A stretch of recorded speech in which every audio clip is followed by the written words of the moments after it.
Great. Welcome, everyone. I'm going to call to order at 6:17 p.m. for our first LNC meeting.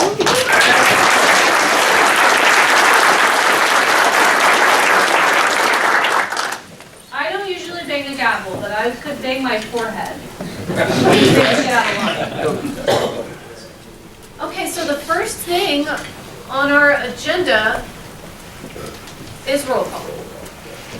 Madam Secretary, would you like to do roll call? Yeah, because I'm going to need to learn to pronounce these names. Bear with us, we Okay, apologize. but I say this in love. John Wilford was the best at mispronouncing names, but I'm second best. So obviously, Chair Angela McCardle's present, Vice Chair Joshua Smith is absent, Secretary Karen Anna Harlos is present, Treasurer Todd Hagopian is absent. So at large, Dustin Blankenship. Yep. Blankenship. I messed- Blankenship. Yep, I'm telling you. Like eat a bag of chips. If I mispronounce Rich Bowen's name, that would be pretty sad. Is he here? It's Bowen. Is it Bowen? No. Oh my God, I was thinking it's mispronounced this whole time. Brian Elliott? Here. Steve Michaela? Here. Mike Ruffo? Here. Oh God. Miguel Duque? That is correct here. Okay. Oh, now here we go. Kathy Yaniskevich? Perfect. Oh my Lord. Good name. Dave Benner? Yes, and Ms. Harlos, I think Todd Hagopian is actually here and connected online. Okay, I'll note it as remote. Is Joshua online as well? Joshua is not online yet, and I have not noted them as present because I believe they need to be present in person, but I would like to note. I'll put it in a footnote, Yes. is what I tend to do. So Martin Cohen? Yes, ma'am. Is it Cohen or Cowan? Cowan. Cowan. Justin Nanaconda? I'm here. Connor Nepo, Palmusino. what? The Palmusino. That's gonna be a Nepo while. is sufficient. Okay, gotcha. I'll learn it. Carrie Eiler? Present. Joshua Clark? Present. Andrew Watkins? Present. Otto Dassing? Here. Joseph Eklund? Here. Mark Tuyenvitz? Tuyenovich? Tunyevich. I'll get Linnea Gabbard? Linnea Gabbard. Okay. Donovan Pankey? Here. Pat Ford? Here. And Robley, correct, is Here. the, and Robley, I'm forgetting right now, I'm so tired. Your last name again, please? Paul. Derp. Okay. Okay, Madam Chair, there you go up on the screen, and blue indicates online. great. Okay, can we scroll down a little bit so we can see? Okay, we have public comment, 2 minutes per speaker. Now, there's not a limit to this. I would ask that everyone would be kind, considering that we've been going really hard all day in business. Would anyone like to give public comment? Madam Chair, in the back. It's more of just a point of information. Joshua Smith is in the Zoom waiting room. Thank you. Yeah. And he is admitted. Okay, so we need to probably form a line to give public comment. Can we do that? Can we form a line over here in the middle of the room? That looks like a good spot. Right here. Do we have someone who can keep time for us? I can do that. Okay, we'll have Martin do it. Thank you, though. Okay, so we're all good? Okay, so And Martin, when when you're ready, you let me know. And if they could please say their name and state, I like to note that. Okay? So we're gonna do name and state. Martin's gonna keep time, and then you'll let us know when we got like 10 seconds left? All right, I'm going to start right now. Okay, great, thank you. Let's get it on. Jeff Coleman from Missouri. First of all, congratulations to each and every one of you. Hold the applause. Several months ago, LP Missouri approved up to $5,000 towards legal expenses of challenging Missouri's Amendment 3. This constitutional amendment shifted the state's primary redistricting authority from a nonpartisan demographer to a pair of explicitly bipartisan commissions, which precludes direct libertarian participation in Missouri redistricting. It also abolished redistricting requirements for partisan fairness and competitiveness. We are in talks with an election law specialist in Missouri, Matthew Vianello, who is interested in mounting this challenge for LP Missouri and has identified numerous legal vulnerabilities of Amendment 3. The attorney has agreed to a discounted hourly rate and a cap of $15,000 in legal fees to achieve a court ruling. In order to cover the cost of litigating, LP Missouri is kindly renewing our previously submitted request for funding commitment not to exceed $10,000 from the LNC. If approved, every LP dollar shall be matched by 50 cents from LP Missouri, such that each legal invoice would be shared by the LP and LP Missouri in a 2-to-1 ratio. This body's timely review of our renewed request would be greatly appreciated. Thank you for your time. Thank you.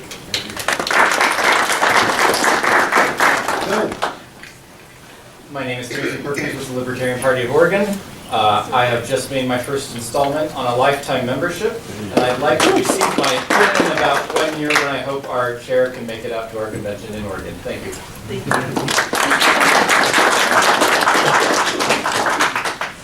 Rachel Nix, California. As everyone knows, our new chair has been the chair of the Los Angeles County Libertarian Party for the last few years. I have served the last 2 years as her vice chair. So just on behalf of the entire Los Angeles County Libertarian Party, we want to once again congratulate you on your win. We have the utmost confidence in you. It's going to be a great 2 years, guys. Thank you.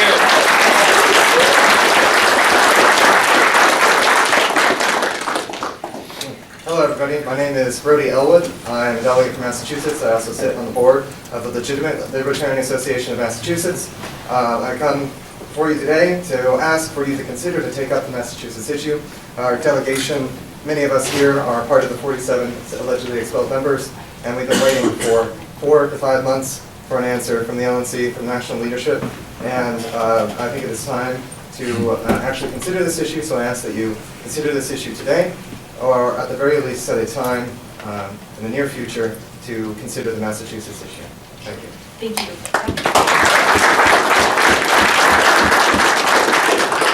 My name is Janelle Holmes. I'm also a delegate from Massachusetts, and I'm also one of the 47 allegedly expelled. I would like to echo Brody Elwood's statement, and I would just like to add that if it could be heard today, expediency would be great,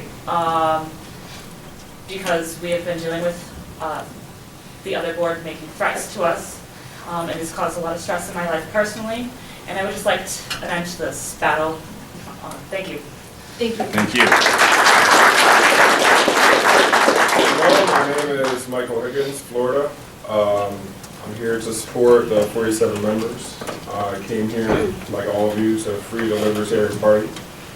And I just think that if that expediency was today, it would be better served for the party as evidence of how quick you guys could work in unison. Thanks. Hi, Nick Sosowski from Georgia. Just wanted to say how excited I am to see this new LNC and want to see some great stuff done. That's it. Thank you. My name is Evan McMahon. I'm the chairman of the Libertarian Party of Indiana. Earlier today, we submitted a resolution in writing to the secretary, and when Mr. Wilford was acting as secretary of the convention, and also to Karen Ann Harlos as secretary, as well as to the chair of the party at the time.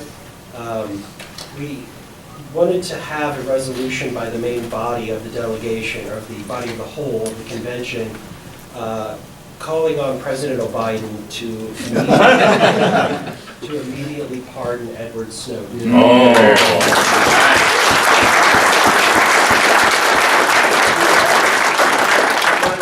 Would be, since our delegation worked so hard on this as a group, that this be added to the agenda for us to read this later in the meeting and have the LNC take it up as a board instead of as the delegation as a whole.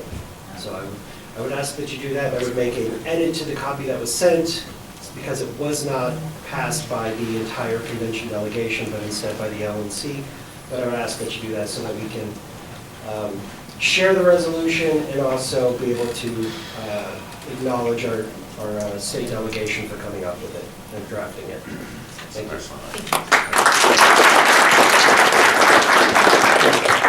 Hi, I'm Andy Jacobs, Libertarian Party delegate from Pennsylvania. And back in 2013, I brought a proposal to then at-large LNC rep from California, Starchild, who's just walking in the room right now, that the LNC should adopt Bitcoin, donations in Bitcoin. And Starchild brought it to the LNC, there was some debate back and forth, and they ended up passing it. And I was the one who told then Chairman Jeffrey Neal how I hooked him up with a company that converts Bitcoin donations into Federal Reserve notes so they can report it to the FEC. And if you go on the LP.org website, the Bitcoin link is still up there, and it was a big success. So today, I talked to the people at the Talk Monero booth. That over there is Douglas Tuma. Tuman, sorry.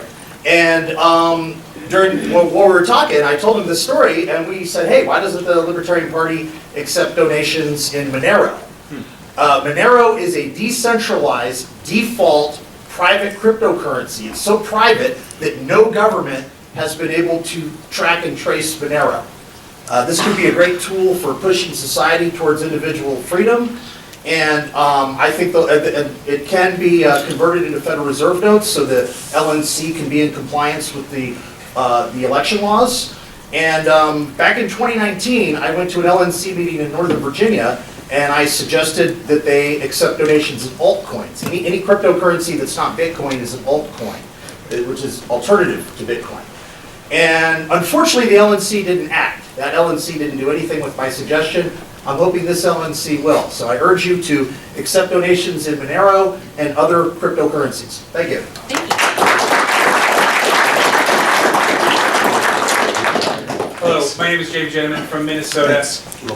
Congratulations to all of the newly elected and re-elected LNC members.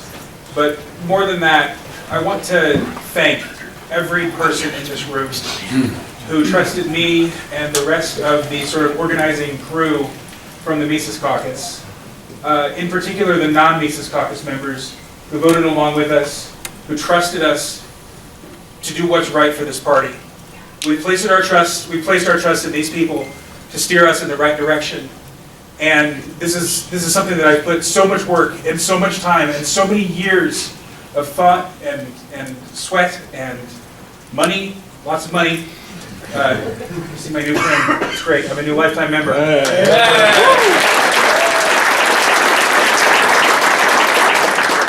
We're going to be watching you, don't fuck it up. Otherwise, thanks.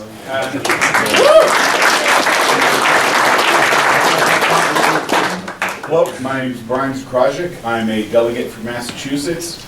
I'm here today to ask, I know Scott Horton mentioned the Defend the Guard. Yes, yes. I am a firm believer in it. I was 9 years in the Navy.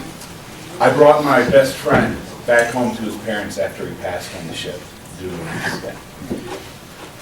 About a year later, I went to the highest enlisted person in my command because I was having trouble getting out of bed in the morning, suffering from severe depression. And I was told by that person to not go to therapy because they might put me on antidepressants, which could cancel me from my job. And that's just me. I can't even imagine what somebody having gone through something in Afghanistan or Iraq or places like that.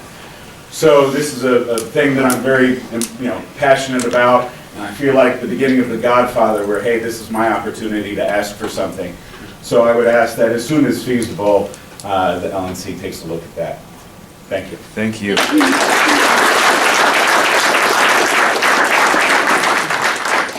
Rene Perez, Texas. I was going to bring the resolution to the body. It has been submitted to the secretary. Scott Horton spoke to it earlier in the day. We just didn't find the time, right time for it to be heard. If it's in order, we love it. If you guys would consider adopting that resolution. I believe with just a few tweaks from convention to LNC, it could work. That's more Madam Chair. That would still be Defend the Guard Yes, sir, resolution? defend the guard, yes. Okay. Can you please state your first and last name a little bit louder? I got Perez. Renee Renee Perez, Perez. And how do you spell Renee? R-E-N-E. Got it. Thank you. Good evening, my name is Kevin Patton, it's P-A-T-T-E-N, not O-N like the general. Actually, I'm not a libertarian or a delegate, I'm a journalist and an activist now in Arizona. You see, I had to flee the state of California. I'm coming up to my 1-year mark right now. We are much happier in California now.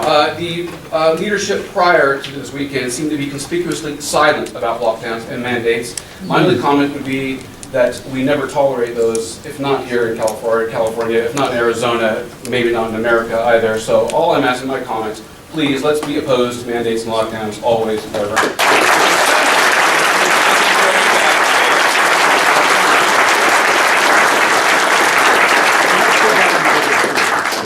Absolutely. Hello everyone, Star Child from California. Congratulations to all of you who are newly elected. I hope you will take the trust and confidence placed in you seriously and move us forward always towards more freedom and less government control. I've been concerned for a long time, and I've been an activist involved in the party committee's convention since the early 90s, and I think we always have been and continue to be at risk of a right-wing or Republican takeover. Some people thought the Mises, folks were that. I don't think so. But I think some of the changes that we're making are putting us even more at risk. Dropping the abortion plank, getting rid of language explicitly disassociating ourselves from bigotry. I know a lot of you support those changes, and I can understand that. I would just ask you to think about what other things we can do to kind of balance that so we're not positioning our party to lean over more towards the right, because it can become like a ship taking on water. You have a leak on the starboard side, you keel over a little bit, that causes more water to come out on that side. And the more conservative friendly we appear in our messaging and positions and everything, the more people come into the party from that side potentially. And usually when people come in, they're not as libertarian as they become after they've stayed around and learned over the years and become more radical as the usual process. But if you ever get a big influx right away, that could be very dangerous. So I just encourage people to think about that and see what you can do to make sure that while we do take stand as we should against things like COVID lockdowns and mandates, that we think about what kind of messaging we can do to maintain that appeal to people on the left. Because unlike the Constitution and Green Party, the strength of the Libertarian Party, the reason we're the #3 party in this country, is because we can appeal to people from both sides. And they can't. Anytime the Constitution Party starts picking up steam, the Republicans can just move over right a little bit and steal all their thunder. 2 minutes. Same with the Green and the left. Thank you. Am I out of time? You're out of Yeah, time. thank you, Star Child. Thank you.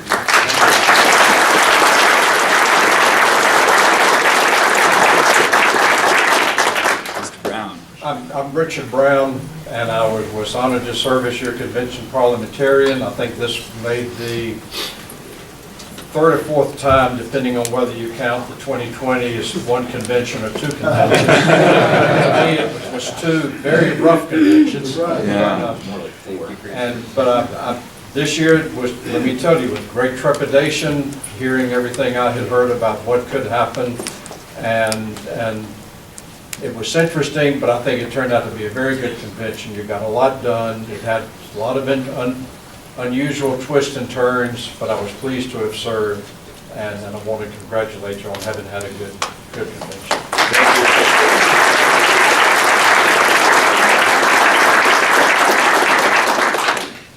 Rex Lundstrom of Ohio, the delegate.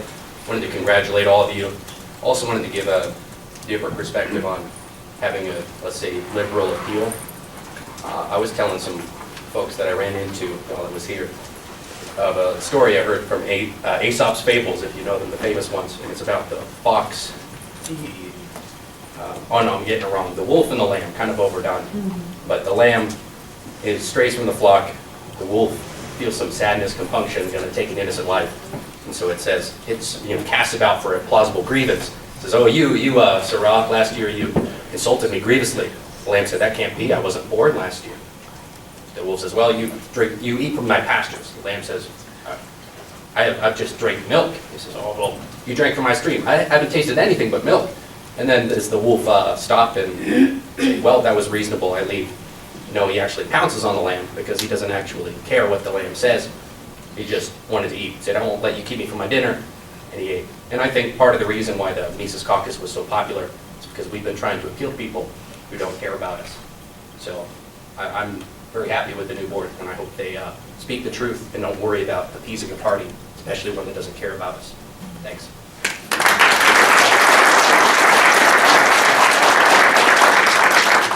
Hi, Eric Lindborg from North Carolina. I request that if we don't already have a formal process, that we have a way to gather feedback about this convention from our folks and make sure that there's action owners for those improvements. Yeah, very good. Do it quickly, like the next 48 hours, while stuff is fresh on people's minds, what we can do better now.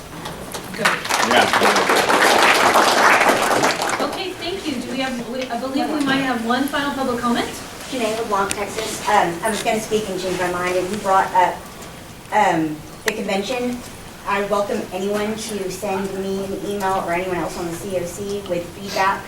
Some of us are already starting to get together a list of issues or ideas, how we can improve next time. So, also wanted to welcome all the new LNC, and please keep me in mind when you're looking for another COC member in 2 years. Will you please share an email address? coc@lp.org, and that will go to all of us. All right.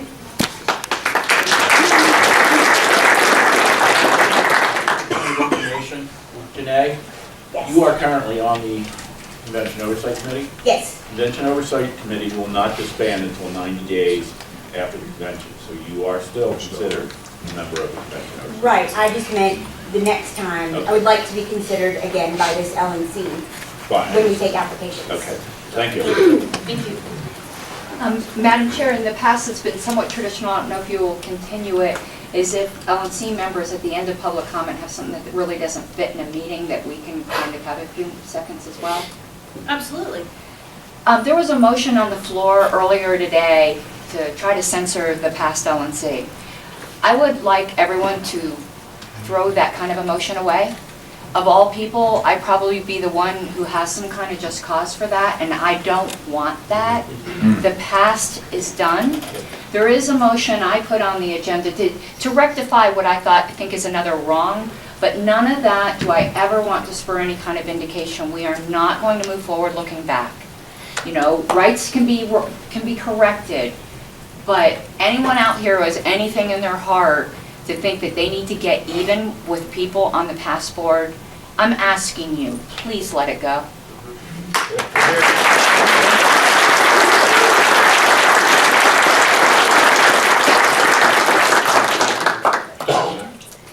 Any other LNC members who have any comment that wouldn't fit? I'll just say it's very fitting for Patrick Henry's birthday to mark the occasion of a dawn of a new era in the LP, and I just think the best thing we all can do is acknowledge all the forerunners that we have, that this body has, that have been in this party for so long, and just avoid their mistakes and embrace their successes. That's all I have to say.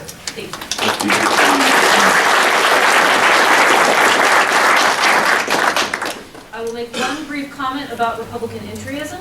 And that's that I will do everything within my power to shame and humiliate Dan Crenshaw. Yes.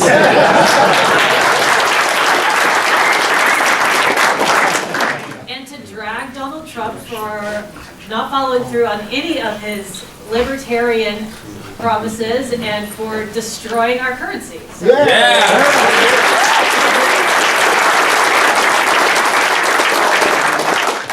right, let's move on to the next item of business. All right, so let's scroll through the agenda briefly and let's see what we've got on here. Excuse me, Madam Chair. Yes. Is it possible for the secretary to make that a little bigger? Let's give it a shot. Small after the day. This is shrinking my screen. I hit Command plus and it's doing nothing. Can you use the Oh, scroll let me on try the that. Yeah, you got it. There we are. Okay. Thank you. So, That is visible. From the top, we have got new business without previous notice. So think on that while I run through this. Motion to suspend any further disbursements from a line of credit until the next LNC meeting. Please keep in mind that that next LNC meeting, if all goes well, I would like it to be in about 2 weeks. Motion to rescind and expunge from the minutes the censure of Joshua Smith, appoint executive committee, appoint APRC, appoint HPC chair, appoint temporary assistant treasurer, administrative announcements / requirements by secretary, set date and location for next meeting, and finally adjourn. Yes? I have a motion to amend the agenda. Okay. I would like to set an electronic, right before, after administrative announcements, I would like to set, as soon as possible, a time for an electronic meeting to take up the motion that was previously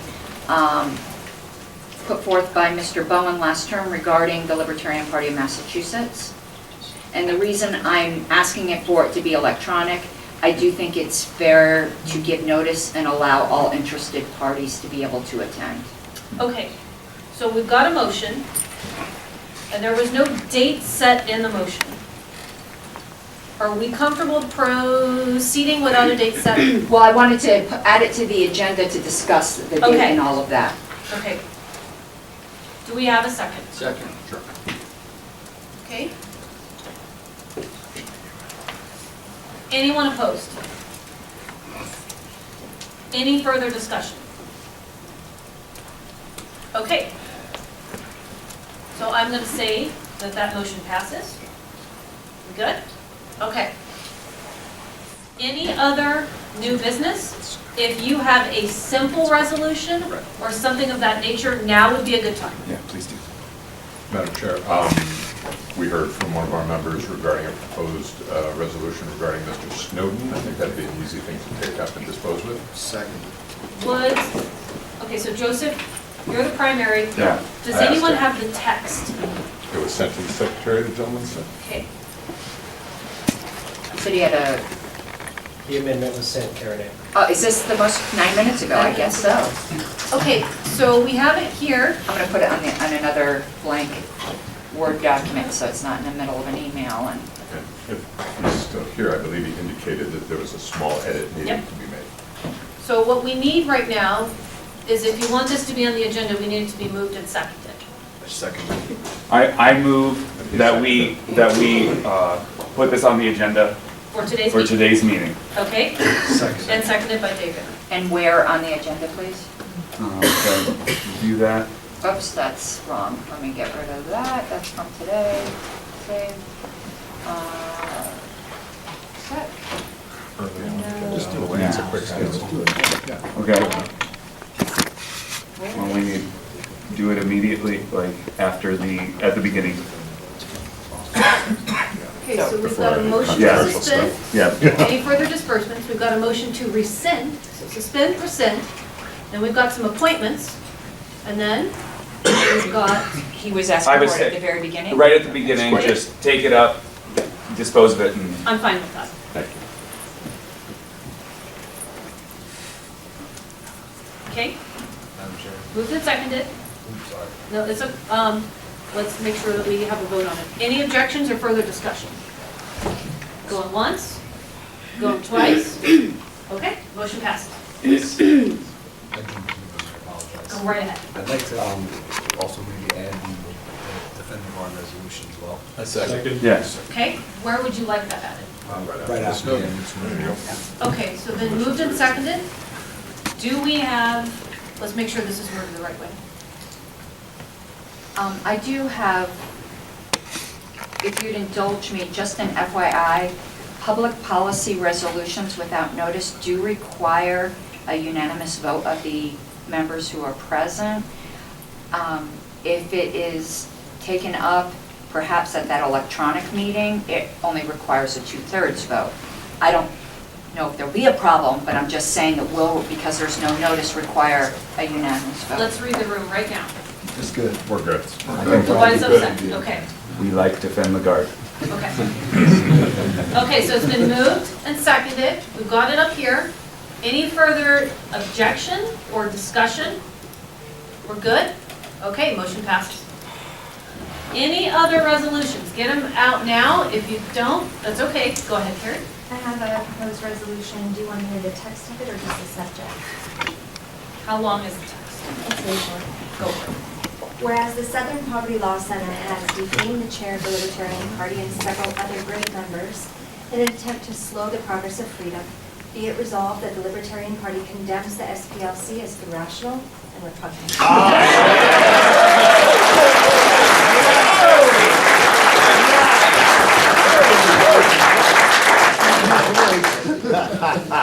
That's the flavor. As though there's an appetite to hear the resolution. I believe it has been moved and everyone has seconded. Any further discussion? Okay, and no objections? Okay, so that motion passes. Whew, okay, our agenda's getting lengthy. Yeah. It's 6:48. Be kind. Any other changes to the agenda? We will not steamroll you, just exercise discretion. We good? Okay, so let's take a look at our agenda now. Okay, we got that. So going down. Okay. It looks good to me. So no more new business. So now we are going to And move to adopt the agenda as amended. Second. Okay. Any further discussion? Any objections? Going once, going twice, the agenda is adopted.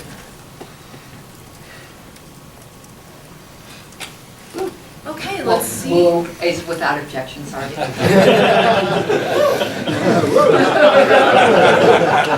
Okay, so I believe where we're at right now is new business without previous notice, which is almost a little bit redundant to amending the agenda, but it is there in case we missed anything. Does anybody have any items of new business? Going once, going twice? Okay, on to the next agenda item. Resolution from Indiana regarding Edward Snowden. Let's get the text up. Who would like to read it? I'll read it out. Maybe, Madam Chair, maybe Evan McMahon, Yeah, who actually right. did Right. I the proposed draft, it. could read it for us? Anybody have any objections to hearing from Evan McMahon? A point of information. Yeah. Madam Chair, I would like to ask Evan, if he does read it, if he could insert the desired alteration that he was speaking to. Certainly. Yes, please. All right, if everyone's okay from hearing from Evan, I'd like to hear from Would Evan. you like me on that side or this side? Are we filming? I'm going to film. Okay. He's filming from that side, so would you mind if I stand at that corner? I'm comfortable, yeah, Okay. if you're fine with that, I'm fine with that. And yes, the amended version was sent to the. Yeah. Oh, got the new version. So, Evan McMahon, Chairman of the Libertarian Party of Indiana. This resolution was proposed by Mr. Greg Nolan, a longtime member of our party. It was completed by our delegation and 100% support. Move to adopt the following resolution.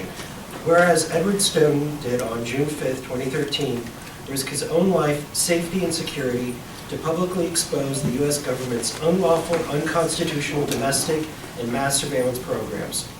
Whereas a U.S. federal court held that the U.S. intelligence's mass surveillance program exposed by Mr. Snowden was illegal and possibly unconstitutional. Whereas Mr. Snowden tried to raise his ethical concerns on the NSA's mass surveillance program through an internal channel, but was ignored. Whereas Mr. Snowden, the Libertarian Party, and the American people are aware of the brutal treatment by the U.S. government of whistleblowers. Whereas the Espionage Act of 1917, which Mr. Snowden has been charged under, does not account for the illegal and abusive activities conducted by the U.S. government or its direct correlation to the alleged crimes Mr. Snowden has been charged with. Whereas the Libertarian Party has long held and defended the rights of all people to be free from unwarranted and unlawful government surveillance and spying. Whereas the Libertarian Party platform states 1.3 privacy. Libertarians advocate individual privacy and government transparency. We support the rights recognized by the Fourth Amendment to be secure in our persons, homes, property, and communications. Protection from unreasonable search and seizure should include records held by third parties such as email, medical, and library records. Therefore, be it resolved that the Libertarian Party calls on President Joseph Biden to grant an immediate and unconditional presidential pardon to the privacy advocate and political prisoner in exile, Mr. Edward Snowden. Be it further resolved that the Libertarian National Committee directs the Libertarian National Committee Chair to submit and publish a formal letter addressed to the President of the United States and sent to the White House and the U.S. Justice Department calling for the immediate and unconditional presidential pardon to the privacy advocate and political prisoner in exile, Mr. Edward Snowden.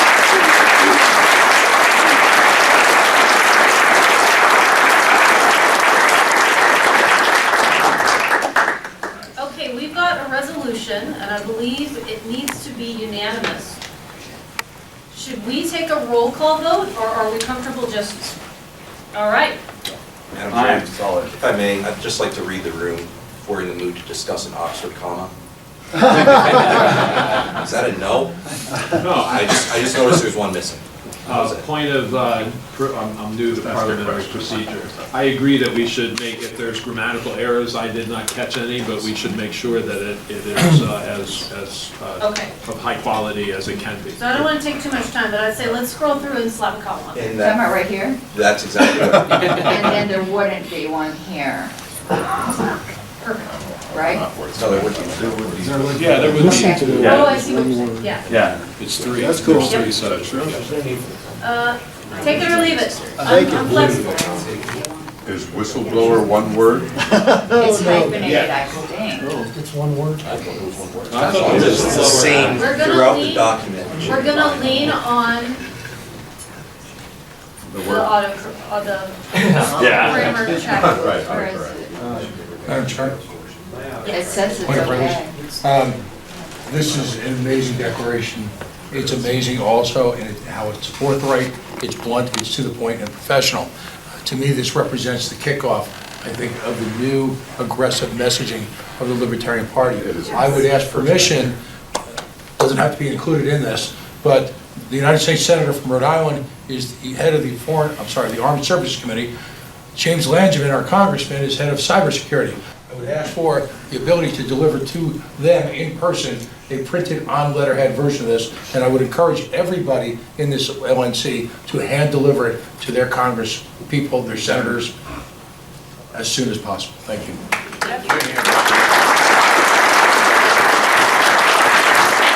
Are we good on grammar? Yeah, Madam Chair, I'll see what everyone thinks. I could clean up the grammar according to our style guide, which is the Chicago manual style, and also there's certain technical wording, and not wording, but grammar in the way resolutions are supposed to be formatted pursuant to Roberts, and I can do non-substantive grammar changes before I give it to you to put on a letterhead. Okay, so let me ask you right now, it's been moved and seconded. We have not gone to a vote yet. How would you like me to do this? Would you like me to amend the motion to include a caveat for Karen Ann to make minor grammatical and technical changes that do not impact the phrasing of the resolution? Yes, yes. Seconded. Okay, Without so moved and seconded. I am sorry that was a motion, but I think we got it. Any objections or further discussions to the amendment? Okay. Okay, all in favor of the amendment? Fine. Okay, now we'll move to the main motion. All in favor of the main motion? Anyone opposed? Fantastic, passes. Thank you.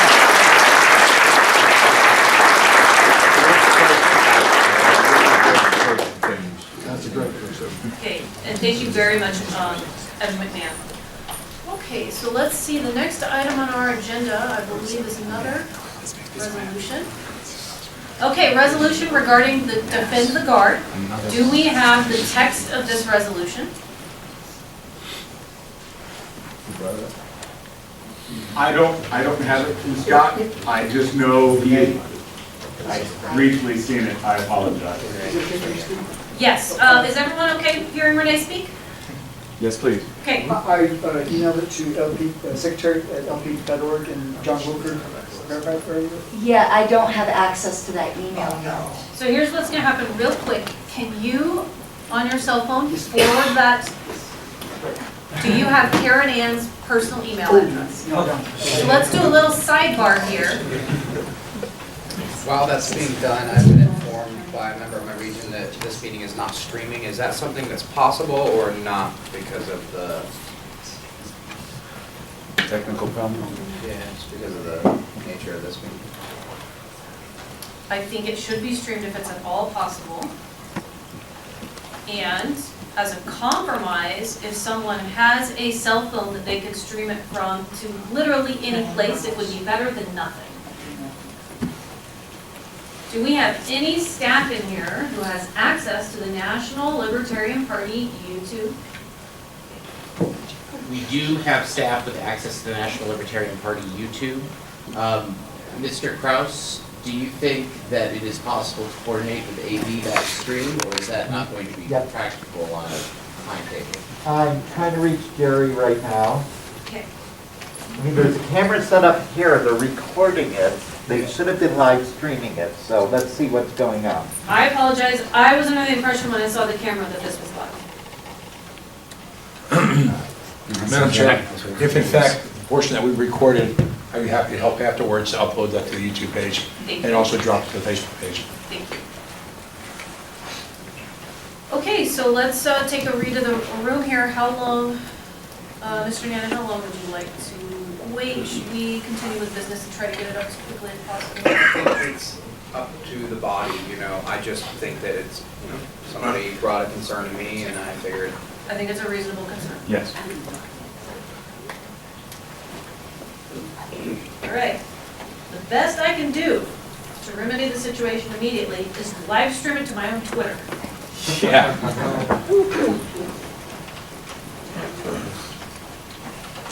Which I will do. I may interject, Madam Chair. Yes. If the members don't know to go to your Twitter, then it's kind of moving. They don't. I'm just, Yes. well, there is a recording, right? There's already a recording.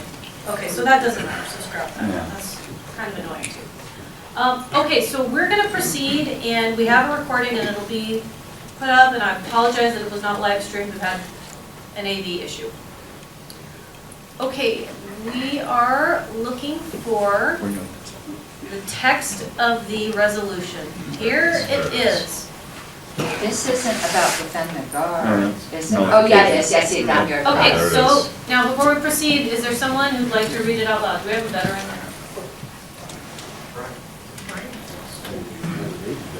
Yes, please. Okay, Joshua Clark, please. Okay. The National Libertarian Party, LNC, supports nullification of unconstitutional federal acts by all sworn to protect and defend the Constitution of the United States of America from all enemies, foreign and domestic. Those who can and should engage in nullification and interposition include the governors of the 50 states, their legislatures, and their law enforcement officials.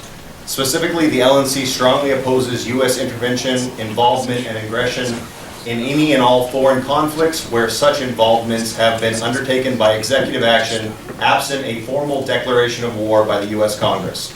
The states are discouraged from deploying any and all National Guard troops to such foreign conflicts that are undeclared. Oh, here's the actual resolution. That's the resolution. That was Okay.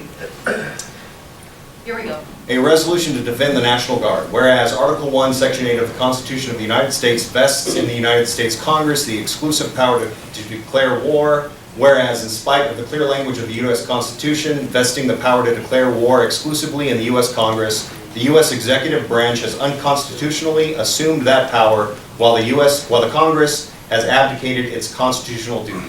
Whereas the father of the Constitution, James Madison, wrote, "The Constitution supposes what the history of all governments demonstrates, that the executive is the branch of power most interested in war and most prone to it. It has accordingly, with studied care, vested the question of war to the legislature. Whereas, although the U.S. Congress has not declared war since 1942, the nation has since gone to war repeatedly at the whim of the executive branch. And whereas When such unconstitutional actions are taken by the federal government, it is the proper role of the states themselves to take action to remedy such situations, as outlined in the Kentucky and Virginia resolutions of 1798.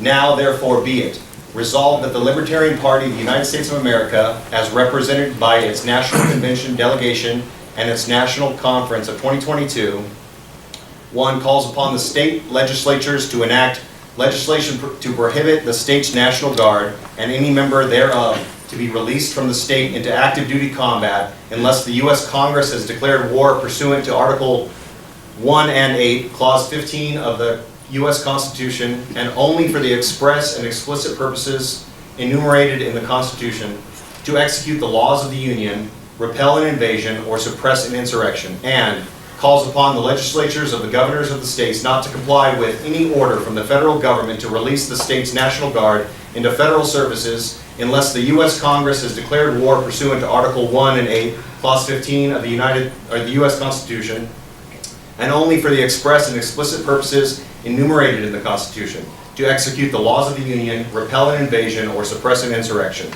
Further, calls upon the states to bring home said National Guard troops already so deployed to foreign conflicts immediately. Okay, that's just signatures. Okay, guys. That's awesome. Okay. Madam Secretary. I just want a technical amendment since it's not in, we're not in convention.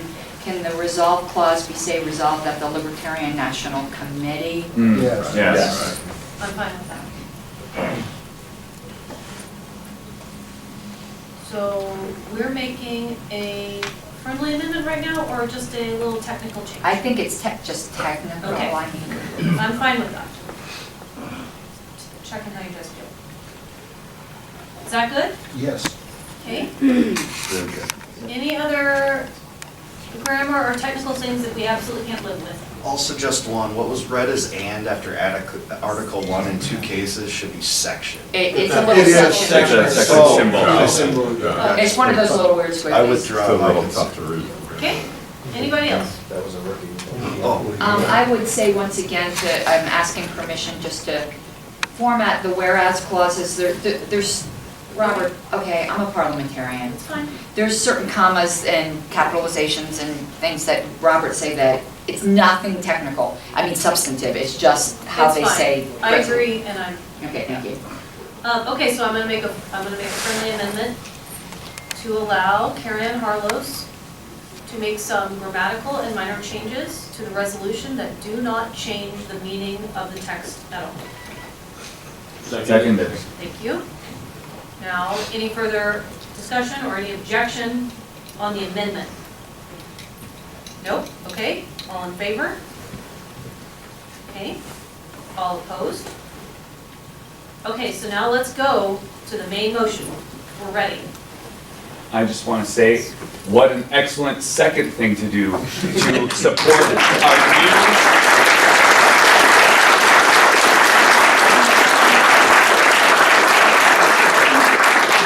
support the principles of nullification and supporting the opposition to the use of force in unconstitutional and aggressive warfare. I am so proud of this party. Let's do it.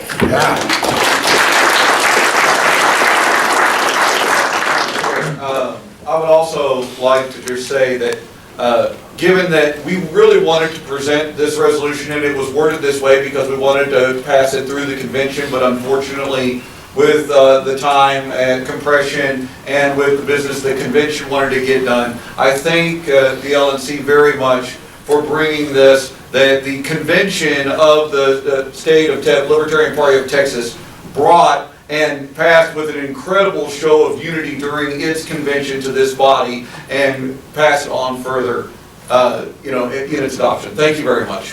Thank you. Okay, any further discussion? Okay, we're gonna go to a vote. Oh, I thought for some reason I thought we did. Not yet. Okay. here we Just go. amended. Yep. Yep, Vote on the sorry amendment. about that. Okay, we're gonna vote on the main motion now. All in favor of passing the resolution? Okay, anyone opposed? All right, fantastic, the resolution passes.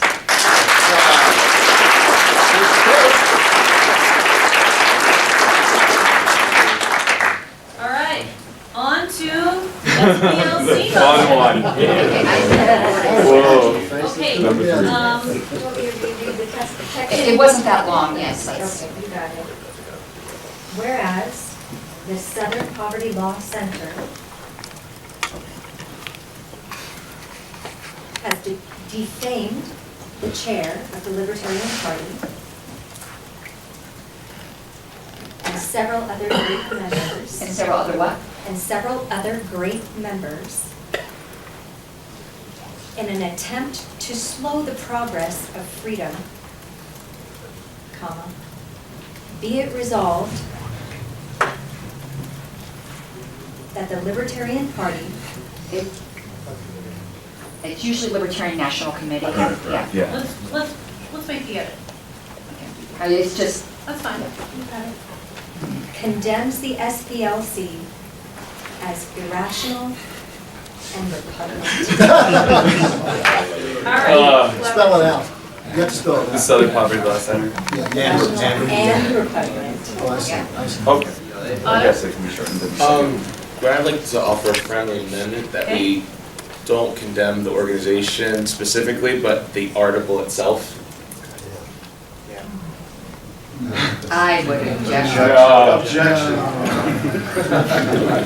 They're worthy of general. I don't usually condemn things because I think it's performance art, but I would. I'll engage in performance art. I engage in it. Okay, any other further discussion? One friendly amendment. Be resolved, whereas the Southern Poverty Law Center has strayed from its origins as a defender of civil rights. Yes. Nice. Thank you. Will someone second that? Second. Okay. 1 second, where do you want that whereas, Costa, second or first? Whereas the Southern Poverty Law Center has strayed from its origins. You want that Before it has word? what? Yeah, before it has the Okay, thing. okay, now you're going to need to say that. Has strayed from its origins as a defender of civil rights. Yes. Maybe we need to use another word for, I don't know, and has defamed, and just put it right in. Yeah, And it has defamed the chair of the Libertarian Party. I think that's fine. Several other great members. Yeah. Yep. Oops, sorry. Max or Weird, you gotta. Oh, You don't have to reverse delete. Is everybody good with this friendly amendment? Okay, Karen Ann, do you feel that you're gonna need to take liberty to make any additional edits? Probably just to get it into, because I don't have, believe it or not, the technical way Roberts wants. It might. Okay, so here's what I'm gonna point out before we go there. We're one amendment deep. Gonna do one more? It's actually more of a well, it's an amendment that's a proviso that just says I can put it into technical compliance. Before we get too deep into it, Let me make another friendly amendment. because I'll put it all in one, yeah. Replace several other great with just numerous. No, they Madam said Chair, there point was, of parliamentary inquiry, there is no such thing as a friendly amendment. yeah, there. Thanks, bro. Yeah. I mean, you're correct, but we're all friends here. No, when it was read to me, it was several other great Yeah, they members. called them out by name. It was several, it wasn't the group as a Yeah. whole. It was, my recollection was that it was specific individuals. It was. I said numerous because I don't think we should necessarily be making a statement on the character of the members defamed. I think that that is a point well taken, and I won't argue it past that. So in And other I'm words, not just gonna have the final say on it. remove that emotion. So it's to remove the word great, right? Is that- To replace several other great with numerous. No, I would object to this because, if I can be recognized. Yes. Because the spirit of this motion is that there are several great, like, at least to many libertarians, these are heroes that are being defamed unjustly. And I personally feel like it should be met with this language that is, kind of a slap in the face to them. I don't know. We're gonna take another comment here, and then I've got something to say, and then Donovan, and then Dustin. So 1, 2, 3, 4. Oh, 3, 4. Go ahead. I would agree with the amendment proposed by Connor. Sorry, I'm not going to try to say your last name. I'll learn it. I think that whether or not they are, in fact, great members, it sets a interesting precedent for the Libertarian National Committee to make a judgment on the character or the quality of members within our party. So I hesitate to go down that road. So here's what I'm gonna say. This is a resolution.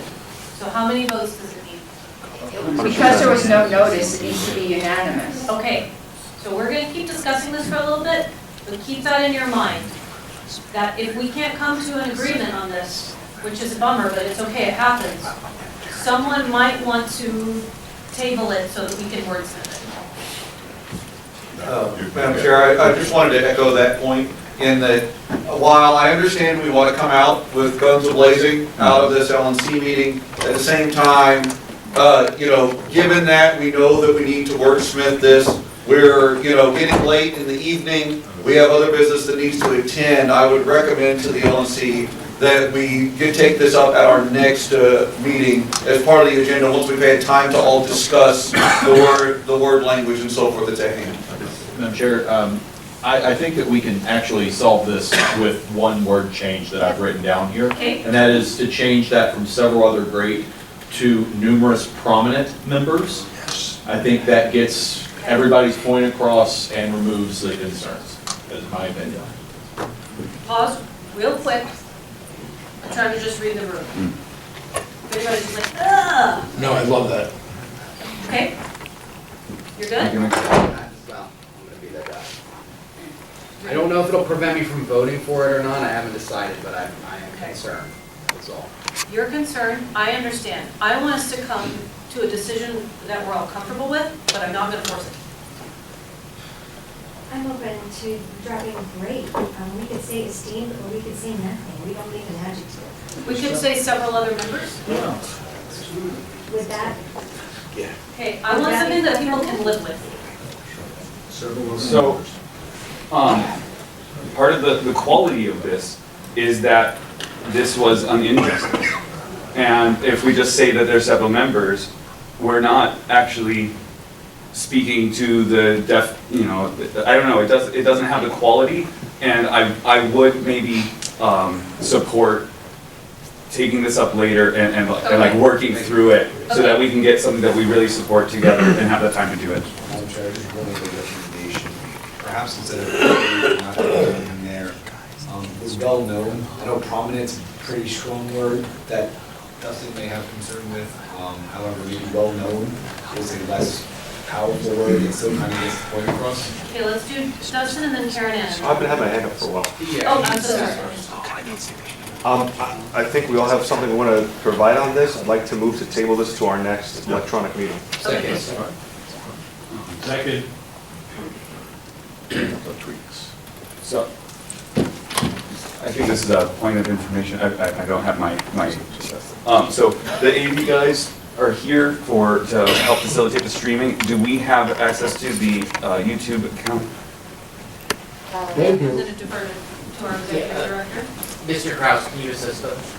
If needed, but they should. They did YouTubing all My understanding is that we was setting up a stream with YouTube account from our computer, and your YouTube account has two-step verification. If this computer has access to your YouTube account and already verified, so we can log in. If it's not, so we have to use the two-step verification with the person on the other side. I think that goes to, however, I will come over so as not to disturb the meeting. Okay, so we're gonna let them handle the live streaming and we're gonna proceed. So right now we've got, it's been moved and seconded to table this. I have a point of parliamentary pickiness. Okay. Tabling is not what we're doing. It's moving to postpone definitely. Yes. Okay, so, And not to, another point of parliamentary pickiness is, I had also had my hand raised up for a while, and I really would like an opportunity to put a comment on the record rather than waiting to the next meeting, since so many other people got to. Is everyone okay with hearing a comment from Karen Ann? Okay. Yes. Okay, and I have a problem with removing several other great members. I wouldn't have had a problem with if it never had been there, but now we're in a meeting and it seems like we're kind of backing away from defending the character of our own members. If it had never been said, I wouldn't have a problem with it, but now that it's been said, it's almost like we're like kind of conceding that maybe they had a little point there about those guys. And now that it's been said, I'm like kind of unmovable on this point, but if it's a 2/3 vote, it won't matter. You know, unanimous would kill it, but I'm not going to add insult to injury to these people who are in this horrible article. As someone who knows the way the internet follows you throughout your whole life, future employers will be Googling this kind of stuff. And I want us to defend our members. Okay, I've got a comment about that as well, but before I get there, I want to, are we okay with the way Stephen Michaela worded his motion, that we're moving to table? My intention is to bring it up at the next electronic meeting. Okay. That way we have time to workshop this over the next few weeks through email, so that we can come up with a product we're satisfied with, we can vote on at that time. Would it be in order for you to add that to our next meeting agenda? I will make such a motion. Okay. Are we okay voting? Madam Chair, Yes. my concern is this. Right now, we're in the news cycle on this. People are paying attention. Right? By responding now forthrightly, even if the wording isn't perfect, we keep it within this news cycle. We have an immediate response, an immediate, if you will, slapback. My fear is in 2 weeks from now, do we regurgitate this back into the news cycle by responding to it? I agree. So I support Karen Ann's approach, which is to get out, get it out, get it done. I'd like to hear from our executive director, if that's okay with everyone. I appreciate that, thank you, Madam Chair. Our AV company on the issue of the live stream is informing me that it is in fact your computer that is somehow hooked up to the webcam. So not wanting to be disruptive to the running of this meeting, we have two options. Either we could take a brief break while they tinker with whatever that setup is over there, or we could, after the meeting, promptly post the recording that is being made to the YouTube channel so that it can be viewed. None of it being. My personal preference is to not further disrupt this particular discussion on this. Yes. That's right. Move on. Thank you. Okay. So in support of what Karen Ann said about this and the timeliness, I wanted to recognize my alternate, Mr. Tunevich. Just for the committee's information, this is not the first time the Southern Poverty Law Center has taken aim at libertarians. You go to their website on the author of the famous book some years ago, What It Means to Be a Libertarian, Charles Murray, also the author of The Bell Curve.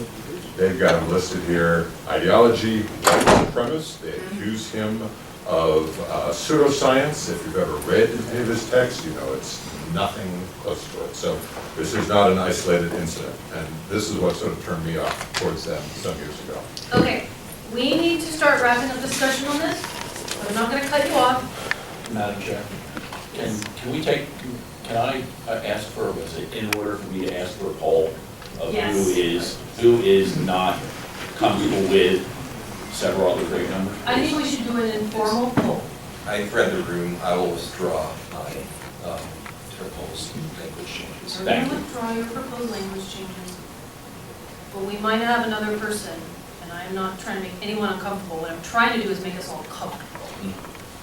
Any other thoughts on this? Because my concern is, if it doesn't pass today, are we going to be able to bring it up at the next one? We could bring it up by email. It can be renewed at any time by email. If it gets voted down? Yes. Okay. I'm the alternate, but I think we need to hit this, strike this while it's hot. This is great, this is perfect, this is hot. I'm going to give you two comments on it. One is, so we need to balance, the more attention we give it, the more it goes up in the news. However, if it's already up in the news, it's up in the news. So think about that. So now we've got this we've got a motion to table and it was seconded. So I think we need to go to a vote on that, and if you need to take 5 seconds. Would it be in order, Madam Chair, to just give a quick comment on this motion to table or Yes. to schedule it? Let's do that. I'd like to speak against that. I'd also like to echo sentiments about timeliness of our decisions and our messaging. Okay. And support that we either pass it today and put the language as is, or not including that. Okay, so let's vote on the tabling. Everyone's ready to go. Okay. All in favor of tabling? Raise your hand. Okay. All opposed? Okay. So the motion to table fails. And now I believe we are back on the amendment because we didn't vote for an amendment yet. Is that correct? There's no amendments. You withdrew it, that's correct. Okay, so then we're back on the main motion. So are we ready to go to a vote on this and live with ourselves and not hate each other's guts? Yes. I just read the article. I would like to make an amendment, if the body obliges, to include in text, the Libertarian National Committee rejects the false left-right paradigm and embraces its roots as being socially and economically libertarian. That's not hot, man. I'm sorry. It needs to be hot. That's not hot, that's gibberish. I think it's pretty obvious that people want to workshop this and it's not going to pass unanimously. That's right. So I know it's frustrating. Okay, so let me offer you another idea. What if we did this in an email motion, and how quickly would we all be willing to vote on it? As quickly as possible. Actually, they're willing to go right now. He's not going to vote no. I like it. Madam Chair, People are just talking, they're not procedurally, gonna vote against it. the email ballots have to occur using the public list that we do not have, that new members do not have access to. That's true. Okay. So there wasn't a proposed amendment. I believe it died for a lack of second. Am I correct? Yes. Okay, so we're back at the main motion. It is now 7:24. Madam Chair, I'd like to call the question, please. Yes. Okay. Okay, we're going to a vote. I'm calling the question. It's already On the amendment? Was there any objection to calling the question? No objections, go on. Okay. Okay, so we're going to a vote. If you're in favor of the resolution, please raise your hand. All opposed? Okay. So we're gonna have to workshop it in an email motion. I apologize, but that is what it is. Okay, next item of business. I'm sorry. You're okay.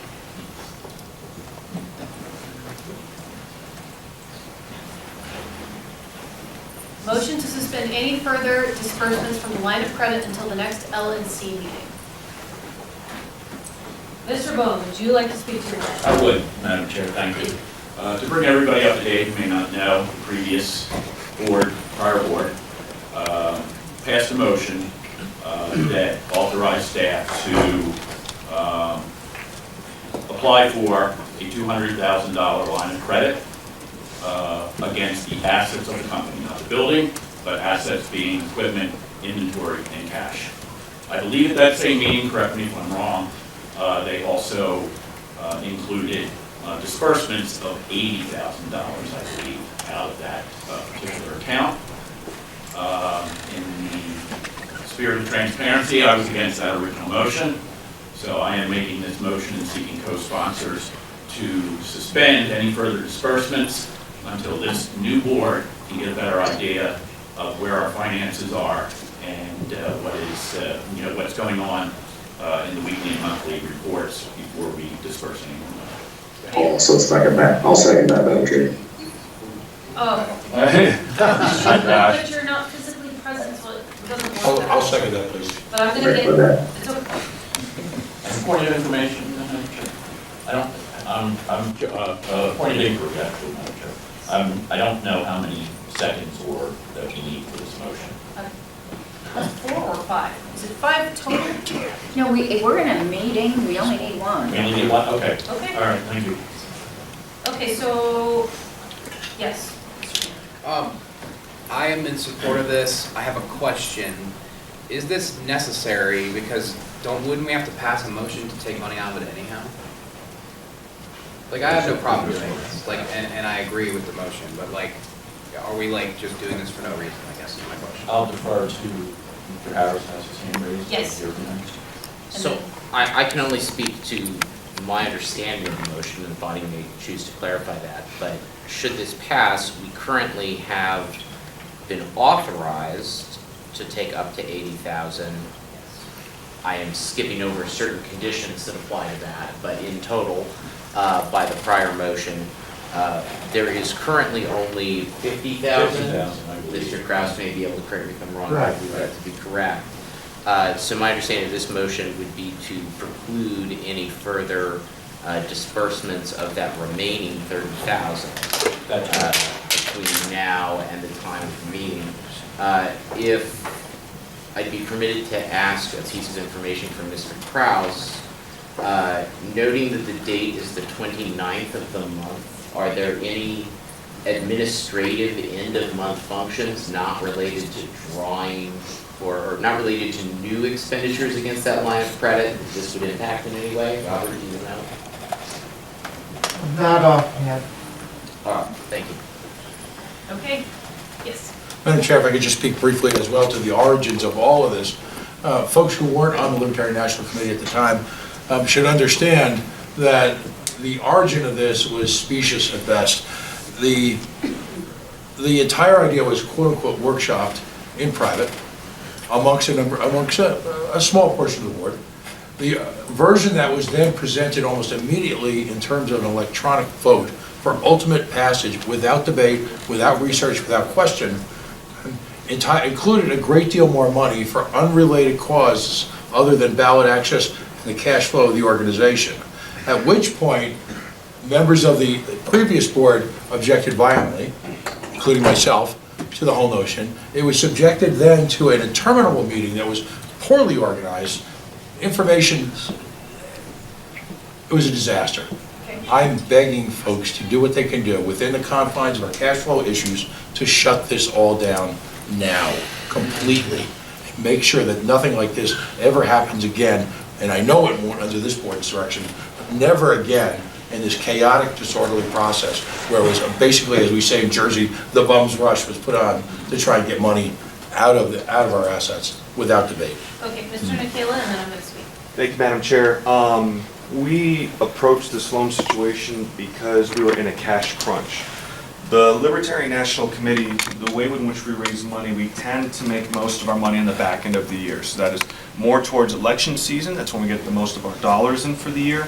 So when we make a budget, we don't anticipate that quarterly cash flow. And this is actually something I spoke to Mr. Gopian about. It's something that we need to remedy for the future because we'll find ourselves in the same situation 2 years from now. So the situation that we had, and why we took out this loan, is that we had certain ballot access milestones that we needed to reach in a specific time period that was very urgent. We did not have the cash to reach those goals in a timely manner, and the money we had was tied up in this convention.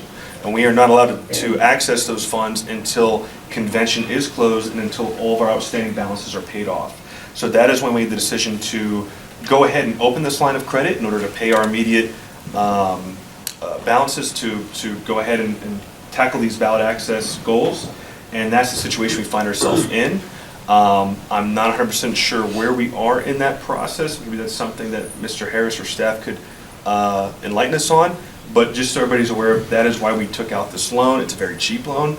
We're taking advantage of some of this high inflation through these very cheap loans, at least at the time, and that is the reason why we are experiencing it. But for this board's attention, this is something that we're going to run into again in 2 years unless we remedy this for the future. So just an FYI. So let me say this. If we go ahead and we pass this motion, and then we find out from our executive director or another staff member that we need the money, what's the mechanism to fix it for an emergency?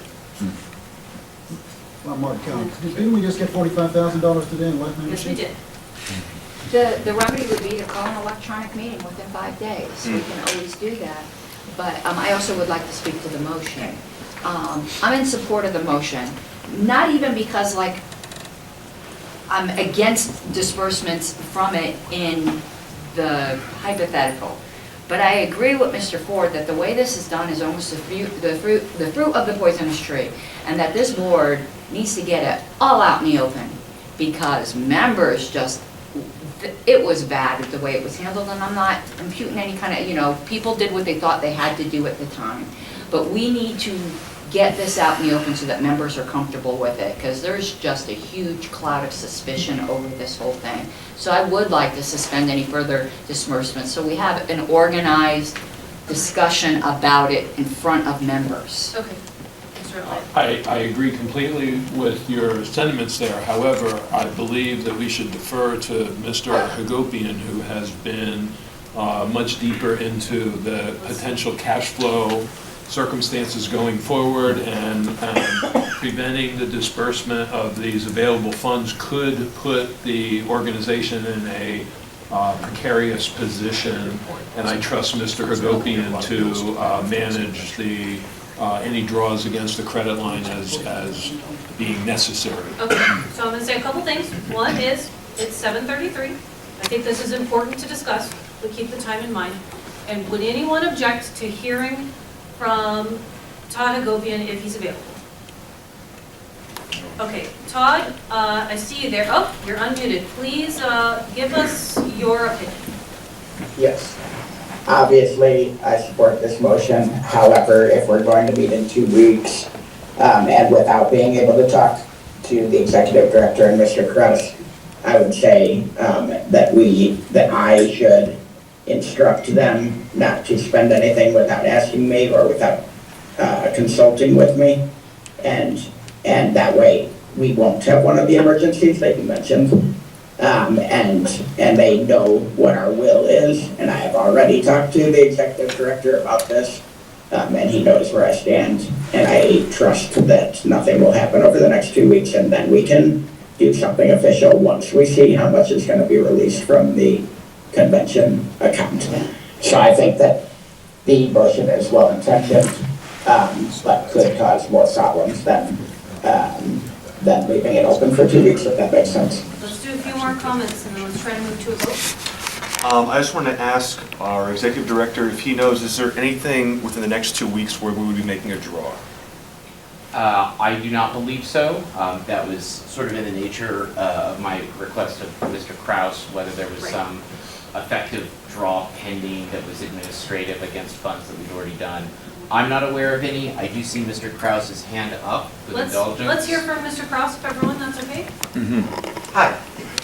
So just as a reminder, the EC, with a 3/4 vote, can draw on the restricted convention funds.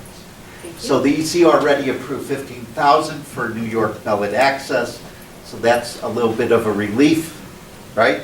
So we didn't have to pull that out of the loan. I really believe that with the money raised from all you new life members, thank you very much, we could actually pay down some of the loans in the next week or two. So I don't anticipate the need to actually draw any further on the loan at this time.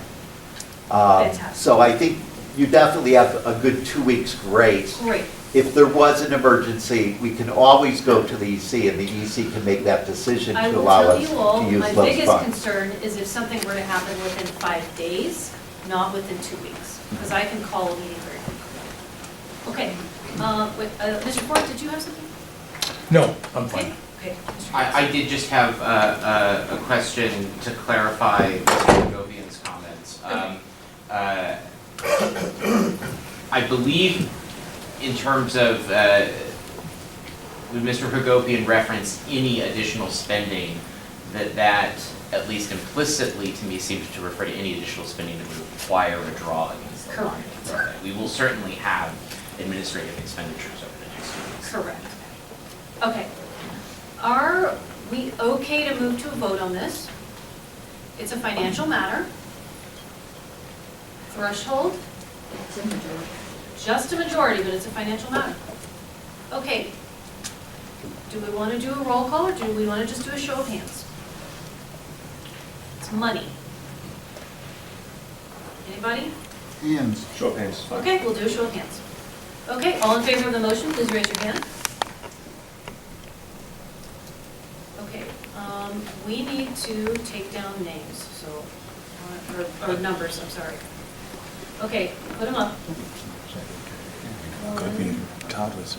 2, 3, 4, 5, 6, 7, 8, 9, 10, 11, 12.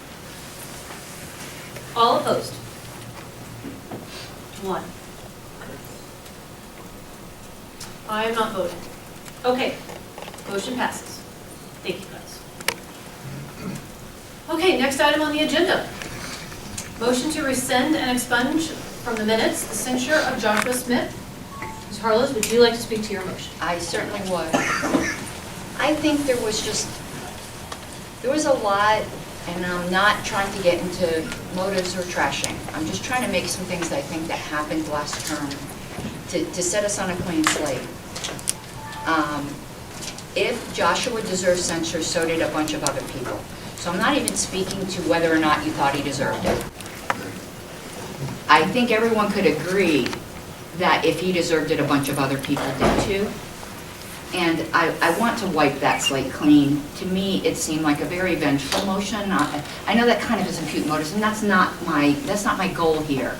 My goal is to set an example to not do these sorts of things in the future unless we're going to be very, very consistent and hold ourselves all to the same standards. And I think the way to do that, the convention took care of what happened to me. And I think we need to take care of this one targeting of Joshua, whether or not you think he deserved it. I'm not even arguing that point. I'm just arguing that it was getting ugly there. And I'm trying to undo some of the ugliness without condemning who, you know, we all have bad days type of thing. But I do think in order for us to start on a good foot here, we need to undo some of that ugliness. So that is the purpose of my motion. I'm not even asking you to disagree or agree whether he deserved it or not. That's not my primary motivation. I'll second. I rise in support of Ms. Harlow's movement, motion here.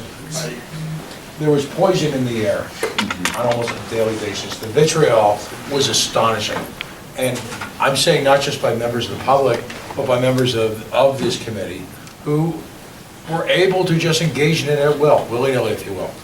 And yet at the same time, one individual rises up and then becomes just the subject of a kangaroo court as far as I'm concerned. So I love the idea in a sense of just tonight washing this all out of us, moving past all of this, and moving forward with the type of work that we started this meeting out. Just as importantly, though, we need to resolve the issues of the past and put them behind us. This is a great way to do this.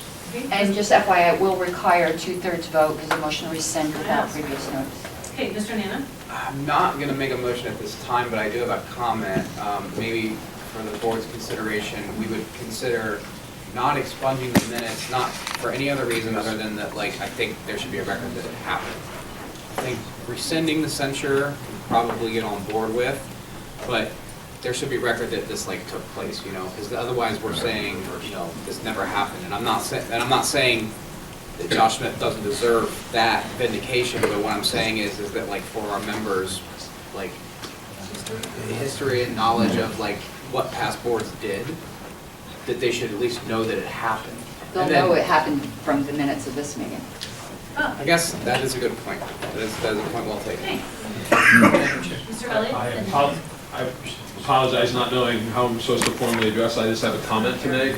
Is that a point of interest? Go ahead. Yeah, we're in discussion on the motion. Okay, so I think what we did for Karen Ann was to expunge an unfair black mark on her record that could have been found by potential future employers or whatever. I believe that we're trying to do the same thing for Josh, correct? Well, I'm not making any claim that it's affected his life. I don't know whether it has, but I do believe it's affected this party. So in that spirit, I support the goal of your amendment. Okay, Father? Oh, Would it be appropriate to recognize Dr. Lark? He has his hand raised. Yes, if everybody here is okay with that. Okay? Thank you, Madam Chair. I would actually like to second Mr. Nana's comment. I think it is perfectly appropriate for this board to deal with the matter. And by the way, I was not on the board last term. I do not know the particulars involving Mr. Smith's censure. I think that any time, though, that you go back and actually expunge material from minutes, that's a very bad business. I do realize that rescind and expunge is in Robert's rules. Interestingly enough, Mr. Brown actually wrote about that particular issue in 2014. I don't know if he has any particular comments and the board would like welcome. I would urge that you exercise great care in expunging material from adopted minutes. By the way, were the minutes formally adopted by the previous LNC? No, they happened in January, and I don't believe at the no, excuse me, the meeting happened in January. The draft minutes came out a few days last week, and I don't believe they were approved at the pre-convention meeting. Because if they were not approved, it's a different issue. If they were approved, then again, I would exercise great care in expunging material from minutes. Thank you. They were approved via email, I am almost certain. Okay, there you go. So, I'm hearing a few concerns that this is getting into revisionist history, and I understand that's not something I like, but Karen Ann has also made a point that it'll be in these minutes. Karen Ann? Yeah, no, I think people, you know, and I'm, with all wonder, like, I adore Dr. Lark, but the expunging is a statement. That's the way Roberts describes it. It's not trying to revise history. It's a way for the board to express disapproval of the action without expressing disapproval of the people.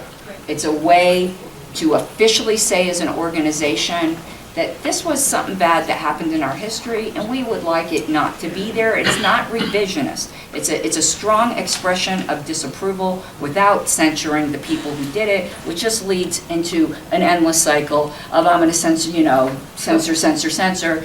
I think this is a way to express our disapproval but leaving the personalities out of it. So I think that we have heard most of the arguments for and against.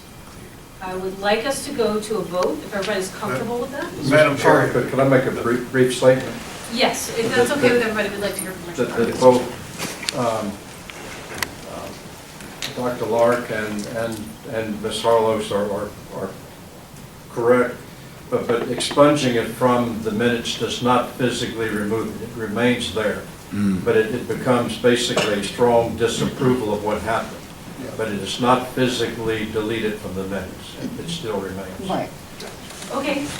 Which is new information. My concern was only about like that this is actually a really important part of our history that we need to learn from. That we had a poisonous leadership situation that is the reason we're all here. And that I do agree that we should, with this information, I believe that we should move ahead and do this because it makes a real statement. I move the question. Yeah. Thank you. Okay, so this requires 2/3 vote. Is that correct? Well, the calling the question. Oh, okay, I'm sorry. Are there any objections to calling the question? Okay, going once, going twice. I'm going to say the question has been called. So now, let's go to a vote. Would you prefer to do a roll call vote or a show of hands? Now, Secretary, what's easier on you? Right now, because I don't have all my templates set up, if we do a roll call vote, I can note the names, but I'm fine with a show of hands as well. Okay, so let's do a show of hands and you'll help me know. Okay. Okay. So all in favor of the motion to rescind and expunge from the motion to rescind and expunge from the minutes the censure of Joshua Smith. Please raise your hand.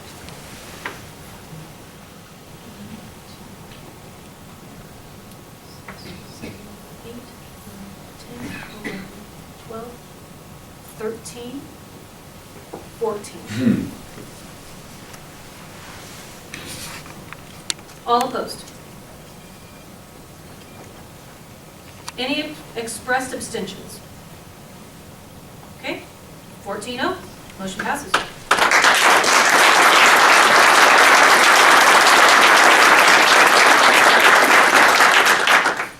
I count that right? Yes. Okay, making sure. Got it. Okay, next agenda item. Appoint the executive committee. Okay, Because there might be an emergency that comes up before we meet again, usually at the initial meeting, the executive committee is appointed.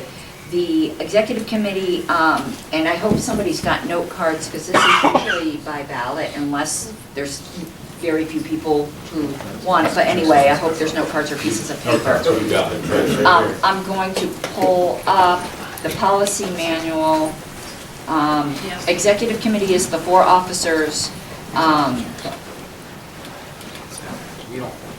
come it doesn't have a number here? It looks like something got deleted. No, you had it and then you scrolled up. Oh, okay, sorry, right, Keep 1 going, second.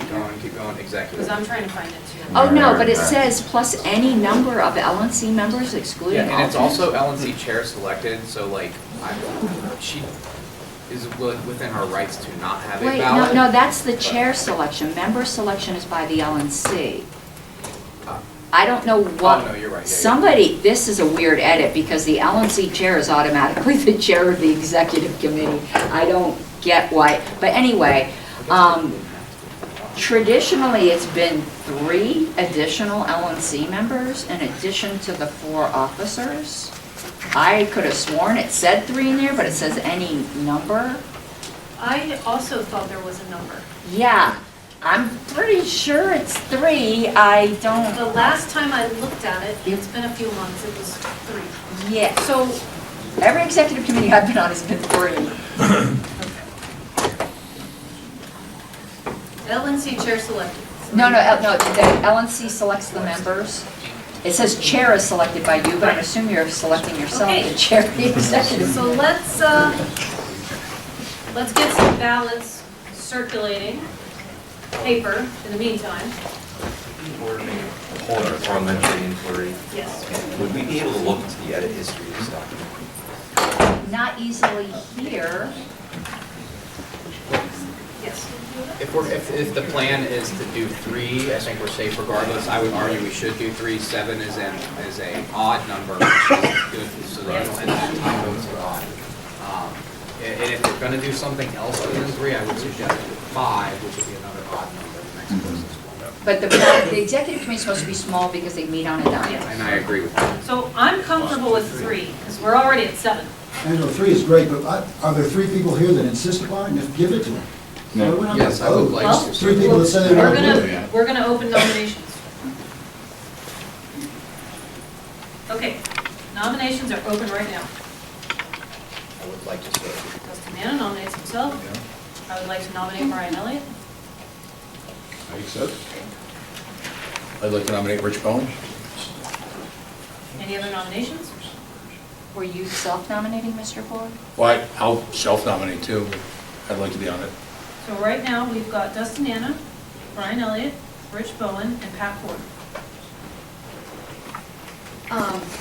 You may not want to say, but it's traditional usually for the LNC also to ask the chair if they have an executive committee in mind, that if they have a preference. That's usually been traditional, but you don't have to say that if you don't wish, but I am asking. I just made my nomination, and that was the one Okay. nomination I was gonna make. Okay, thank you.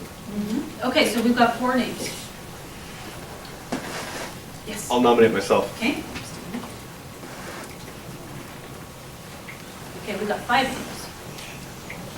In the meantime, has anybody started circulating ballots? No. Okay, let's do that just for the sake Can of somebody assist from the audience? I can. Sounds like That you give everybody one, I guess. This is- Yeah. Madam Secretary or Madam Chair, will this be approval or?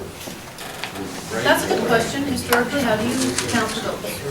It's usually pick your 3. Yeah, approval. I think that's reasonable. Well, I guess not approval. It'd be approval if you forget to vote for the amount of seats that exist. But right? Right, it's kind of the same thing. Okay, so voting instructions are to put 3 names in. Up to 3. Up to 3. You can put Noda, you can put 0, be the same. You can turn in a blank card, although that would make me double count the cards. You do need to sign them because I will need them back for the minutes. Okay. Legibly. If you can't sign legibly, please handwrite your name. So you don't want a signature, is that? Yeah, handwrite your name. Handwrite your name. Sorry. All right, who's collecting? I'll get it for you. That's all right. And who's counting? You're one of the lawyers. Yeah, it needs to be an audience. You got a card? I'm an alternate, so. Give me your card. I'm taking the votes, right?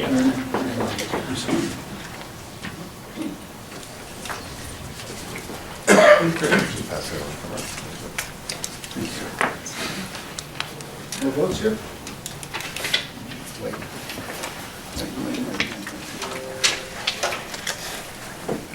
Do you need a blank card to do like a colors? Yes, we probably do. That's a vote? Yeah.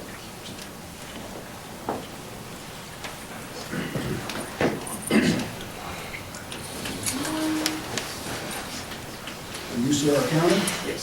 Here's the county card.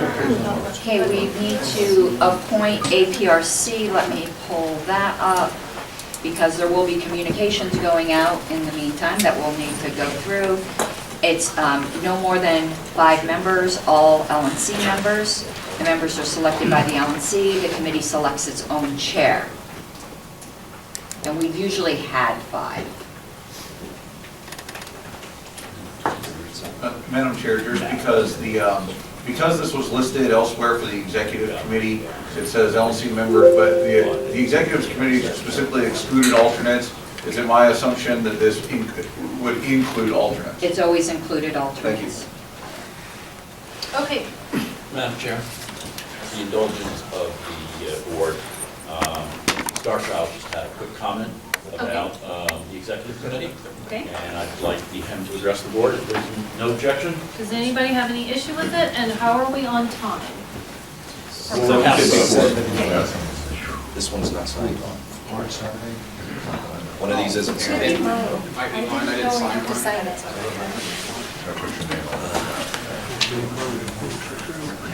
Is there any objections now while he's going through? Oh, I'm sorry. Cool.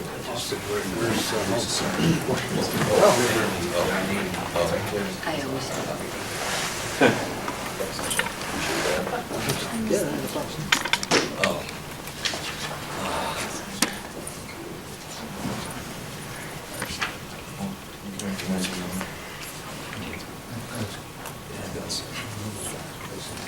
We're all learning.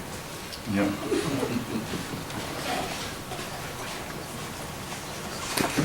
Okay, we're ready for you. So yeah, I just was pointing out that you aren't obligated to select an executive committee if you don't want to. It can have the effect in some cases of kind of disenfranchising the rest of the LNC, because what you're basically doing is appointing a subset of people who have the power to act for the entire committee. Sometimes, there is time-sensitive matters where you want some way to take action quickly. But one of the great things about the beginning of a new term is you kind of have the opportunity to rethink things, to kind of start with a blank slate and think, well, ideally, how do we really want to set these things up? The language being quoted from is the LNC policy manual, which you all probably want to try to make yourselves a little bit familiar with. But those are not guidelines. They're guidelines basically the LNC creates for itself, and they've accumulated over time. But you could, if you wanted to, wipe the entire LNC policy manual clean and start with a blank slate. Those things are not bylaws that you're absolutely bound to. And so I just, wanted to kind of let you folks know that, and that you can have the option of thinking outside the box, or you could have a rotating executive committee rather than 5 or however many permanent people. You know, there's different ways to handle this. Okay, thank you, Star Child. Okay, so while votes are being counted, would anyone mind if we move on to the next agenda item? Is there any objection? Would you like me to make a formal motion? No, just do it. Okay, here we go. Okay, so let's open nominations for, I believe it's APRC.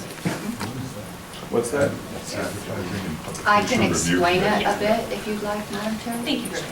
APRC stands for Advertising Publication Review Committee, and I'd like to just explain a little bit some of the stresses of this committee, because when I say it, maybe some people thought they might want to be on it, might not, and other people might go, wow, I want to have to answer emails 24 hours a day. They review all communications except for social media. It used to be social media before they go out. So if there's going to be emails or letters going out to party members, or even edits to the website, it goes through the APRC first. And the APRC reviews it for compliance with our platform, our bylaws, and then there's a catch-all phrase, tending to harm the good image of the party. And you really need to be tied to your email, because staff, when they finally get something ready, it needs to go out. You usually have to respond within a couple hours. No, you don't get it at 2 in the morning. It's generally during business hours. But once there's 3 approvals, it goes out. So if you didn't like it, you snooze, you lose. And a majority vote of the APRC can disallow any communication. There's also a clawback provision for social media and things like that, where the APRC can rule things, look at things after the fact and report to the LNC that they're recommending something get clawed back. I don't think that's ever happened in my time on the APRC. I've been on it since 2016.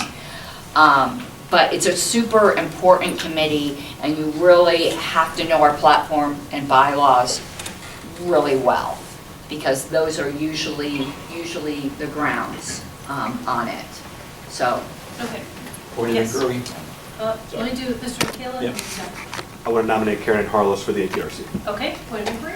How many members? 5. 5, okay. I have a nomination. Okay.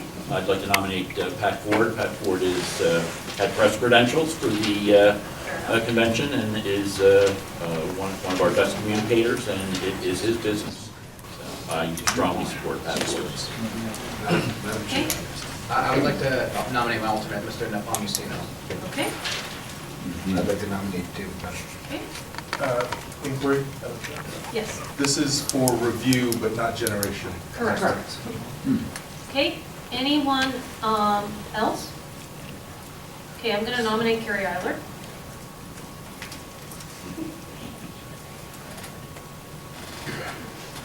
Right now, we have Karen Ann Harlos, Pat Ford, Connor Nepo, Dave Benner, and Carrie Eiler. Any other nominations? Okay. So it needs 5 spots, and we've got 5 people who are willing to do it. Oh, I gotta say that Joshua Smith wants to be nominated for this. Oh, yeah. Okay. And he's not here. I will nominate Joshua Smith. Yes. Okay. I do not want to shut him down because his family's over. Okay. So I'm sorry, we do have 6 and we're gonna have to go to that. All right. Madam Chair, is it appropriate at all, because this is, it's really a specialty committee, that each person could have like 30 seconds to speak to their nomination? I don't mind, as long as we move really quickly, because it's getting late, it's after 8 o'clock. So if you take 30 seconds or less, I would love you a lot. Are there any other nominations? Because I'd like to close nominations. I move nominations be closed. Thank you. Second. Thank you. Any objections? Going once, going twice, nominations are closed. Let's hear from everybody, and let's go in the list, in the order that is listed on screen.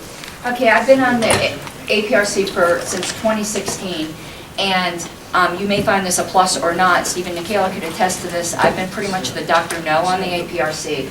But some of the communications that have gone out, Some of them you may not like. All I can say is you should have seen the first version, and this isn't a criticism of staff. They're under the gun.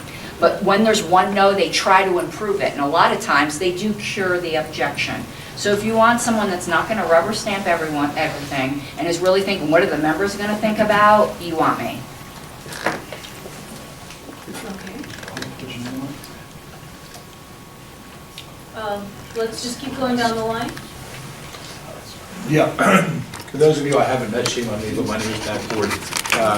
I've been involved with the LPTV effort for a number of years, hoping to get back right on the air after the convention proceeds. I work full-time in the media. I have my own media company that focuses on libertarian messaging. I do that 7 days a week.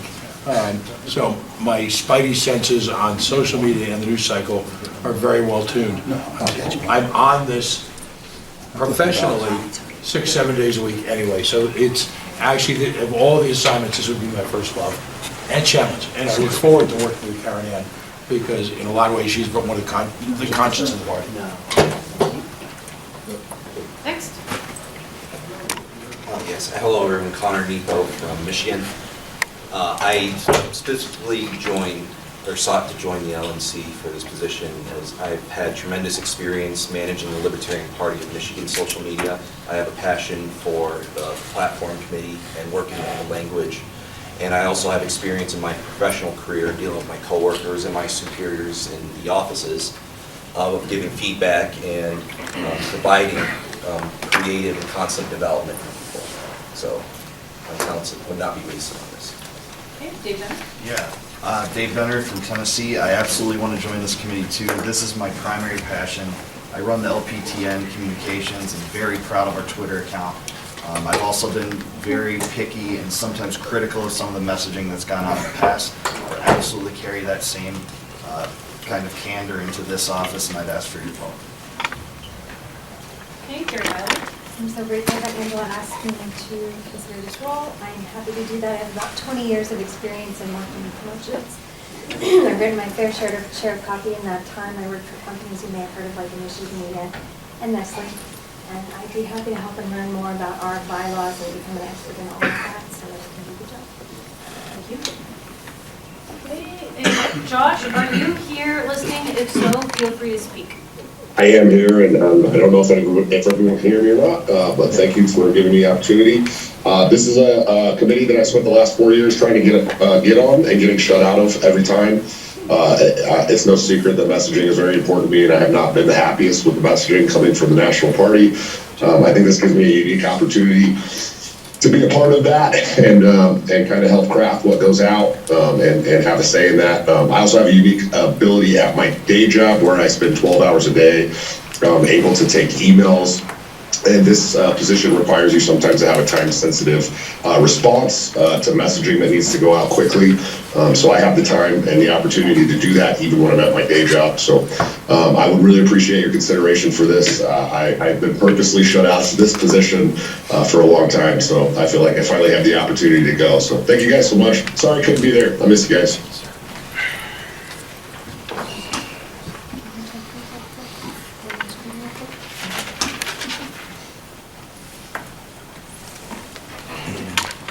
Thank you, Josh. Thank you, everyone.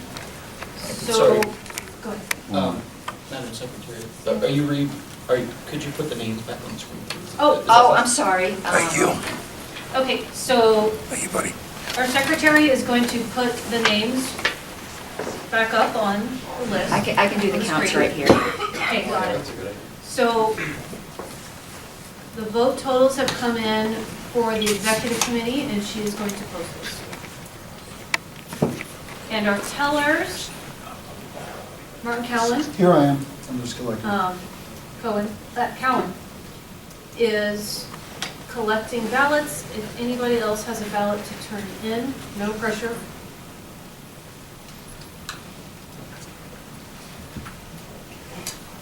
And how many ballots did we have? Because it does need a majority, because we didn't suspend that.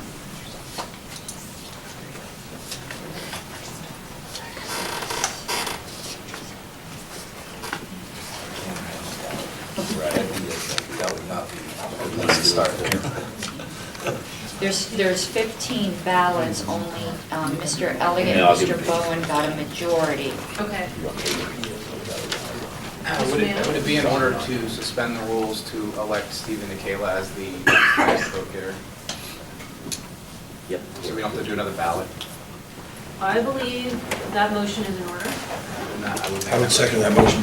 Will be second. Okay, Mr. Ford seconds it, I feel better about it. Okay, any discussion on that motion? Shall we go to a vote? Okay, by a show of hands, all in favor? Okay, all opposed? Okay, thank you guys, we've elected our executive committee.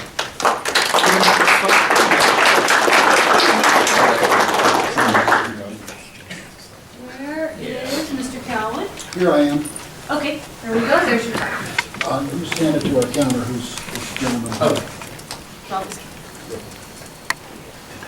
Okay. Advertising committee? I got one more, sorry. One more ballot, you come down here into the teller.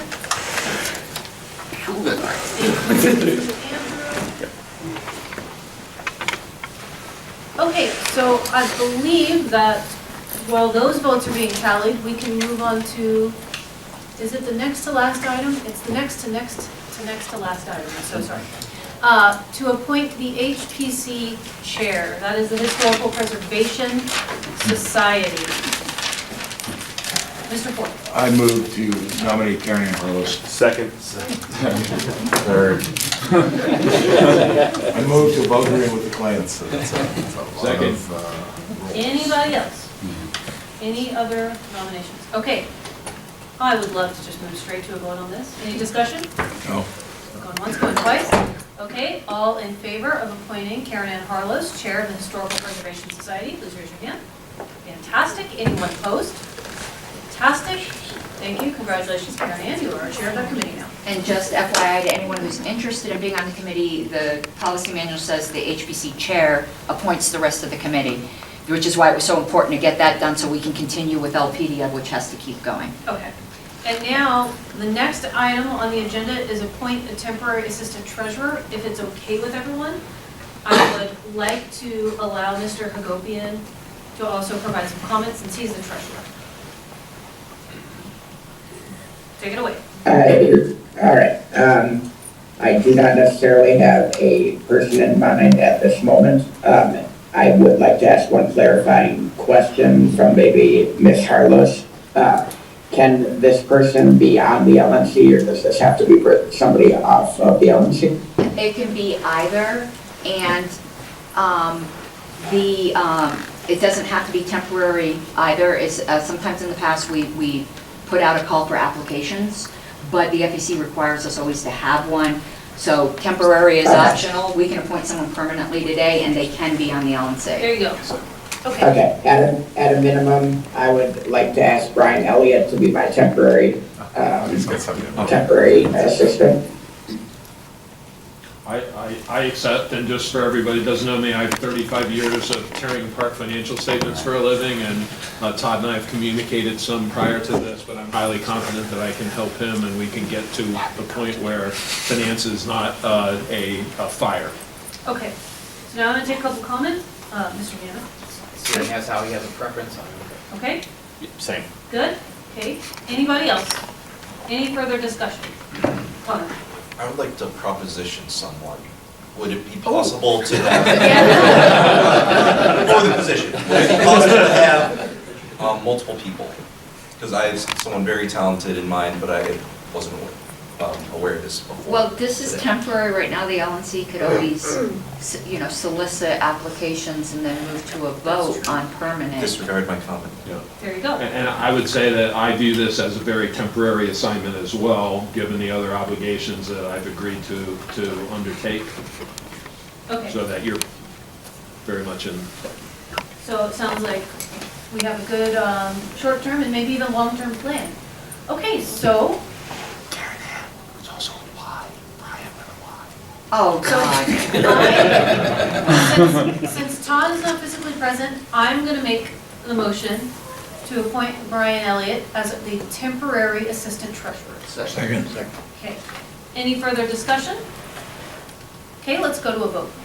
All in favor, please raise your hand. Okay, all opposed?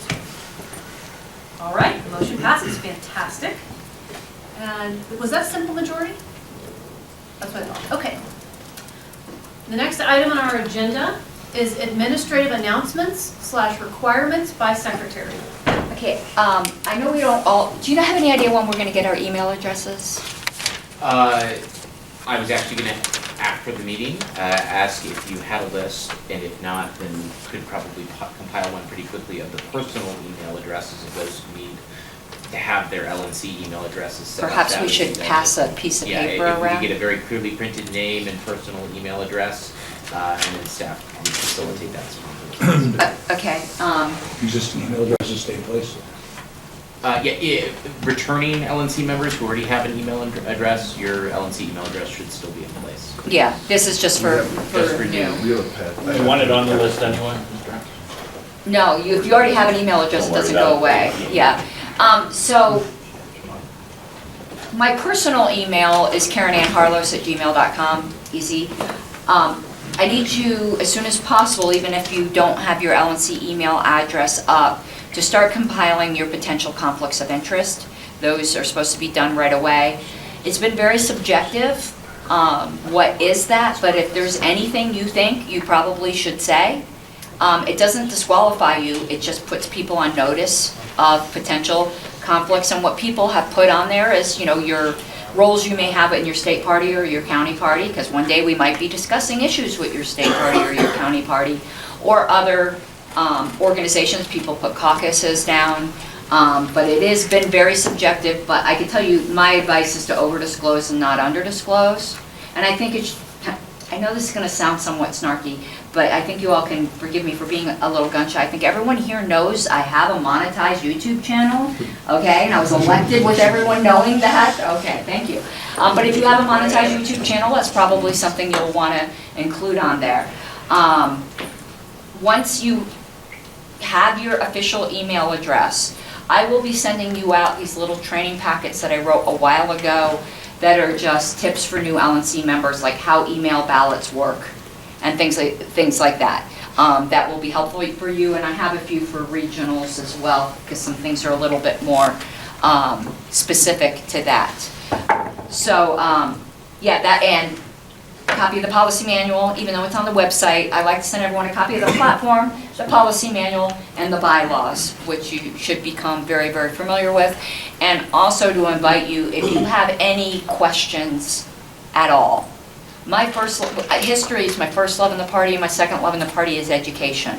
So there's no such thing as a dumb question. I like mentoring new LNC members, and it helps me write better tip sheets for the future when I see what kind of questions keep coming up. So, speaking of questions, someone raised an issue to me that we should be doing roll call votes for main motions. Is that correct? Yes. It is correct. Okay. So we've done a lot of motions, and we have done them by a show of hands. And they've all been unanimous. This is, not all of them. I voted against One. hamstringing the CFO. Already had previous. So here's what we've got. I remember that Mr. Nana did not vote in favor of the SPLC resolution, and I remember that Mr. Elliott did not vote in favor of the financial motion. Did I miss any other votes?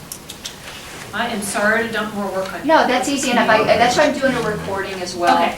Because I don't have all my forms set up right now, and I'll recreate it so that people's names are Madam Chair, associated. I abstained from the financial. Yeah, I was about to Okay. mention that. Okay. Okay, this is what I'm going to ask everyone. I do have it on a recording, but when these draft minutes come out, which will be next week, if there's something I need to tweak, if you remember on that recreation, let me know and we'll fix it so the record is clear. Okay. Point of order or just information. So should that go to your personal email, the Gmail that you just gave us a few minutes ago, or should that go to your LP?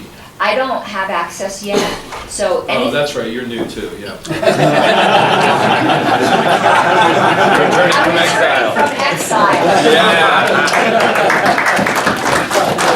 But if you send it to my personal and it turns out I have access, I'll just forward it over to my secretary. So probably sending for personal right now is the best. When I start responding to you from the other one, then you guys know it's safe. And to be clear, it's just your name with no It's my whole name, periods. no periods, KarenAnnHarlos@gmail.com. Okay. Where are we at? Set electronic meeting date for consideration of Bowen resolution. Pull out your calendars.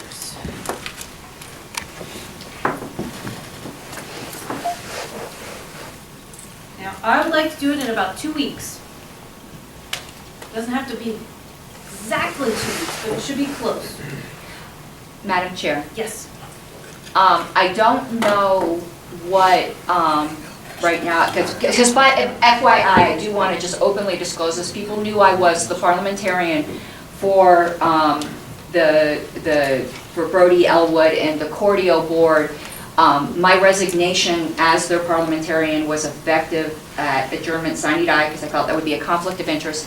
They have a new parliamentarian. I don't know what kind of advice the new parliamentarian is going to be giving them, but they were told by the JC to refile an appeal right away. I think 2 weeks is far too long because they need an answer, and I don't know what their parliamentarian is going to tell them, but they could prejudice their rights if too much time goes on. And this has been going on a long time. I want us to have a meeting as soon as possible on this issue. Okay.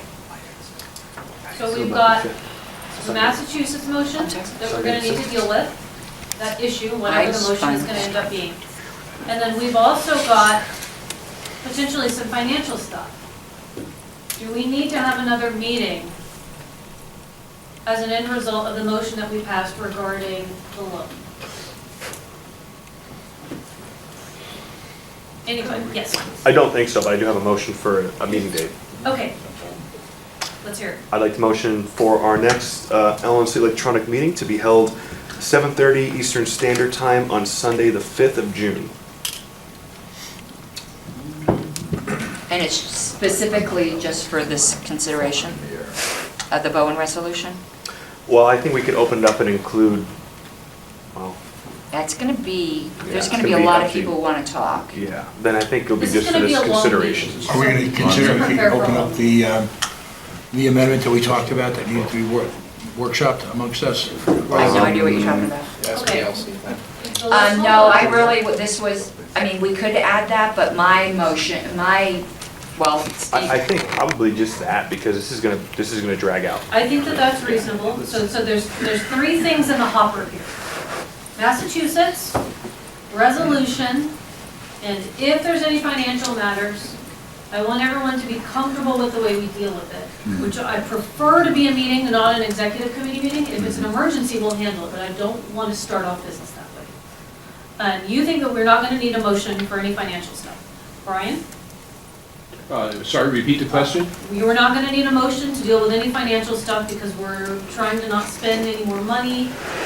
What was the phrasing of the motion that we passed? The phrasing for this motion? No, The for the financial. suspend That's for the next access. LNC meeting. It was suspend access to the line of credit. So it basically suspends access to the line of credit until June 5th, because that's the next LNC meeting. Unless I'm reading that I mean, wrong. if that was the first item of business, we could probably dispense with that pretty quickly, I would hope, if we felt like We don't even have to something. put it on the agenda, I'm just saying, Right. that's how it was phrased. Sure. As the new assistant financial officer, treasurer, my understanding is that in a 2-week window, but again, I defer to Mr. Hagopian on this, but informal discussions have indicated to me that we don't have a potential cash flow problem over the next 2 weeks. Therefore, I would argue that it does not need to be on the agenda, and if we do have a financial emergency, that we can handle it on a next basis. However, actually, are we, given that we passed that resolution, if we do have a problem, how do we resolve the problem if we do have to access this credit line? Executive committee. Okay. Privilege motion. I have to step out for Region 2, Martin Cow. Okay, thank you. Let me do Nana and then Mr. Brown. So it's a question and then possibly an amendment to the motion? Are we able to do it on Saturday? I ask because I work Sunday nights, and if this meeting does drag, I would like to be able to attend all of it. Would the body be okay with doing it on June 4th at 7:30, or any time that works for the body? I don't have a conflict, but I want to hear from everyone else. So just to kind of address that, because it relates to what I was going to say, looking at my calendar, which obviously we don't have to go around, but I have a hospital day scheduled for Erie on the Sunday, and then a birthday for a baby on the 4th. But the 12th is wide open, and I know this corner, the 12th looked really good. I know that's another week out. But if we wanted to keep a Sunday, again, I know that may not work for your situation. So I can't do the 11th, I'll throw that out there. And I know that they want it to be soon. So informal poll, show of hands who can do Saturday the 4th. No judgment. No judgment. Okay, informal poll by show of hands who can do Sunday the 5th. Okay, so I want someone to We just do it earlier. make an amendment. We've got a couple options, make an amendment or call the question, but let's hear from Mr. Harris first. I may be able to arrange for somebody to cover it, but just, and the committee may choose to consider this or not, but I am very likely to be unavailable to support the committee in an online meeting on the evening of Saturday the 4th. Okay. I would be the 5th.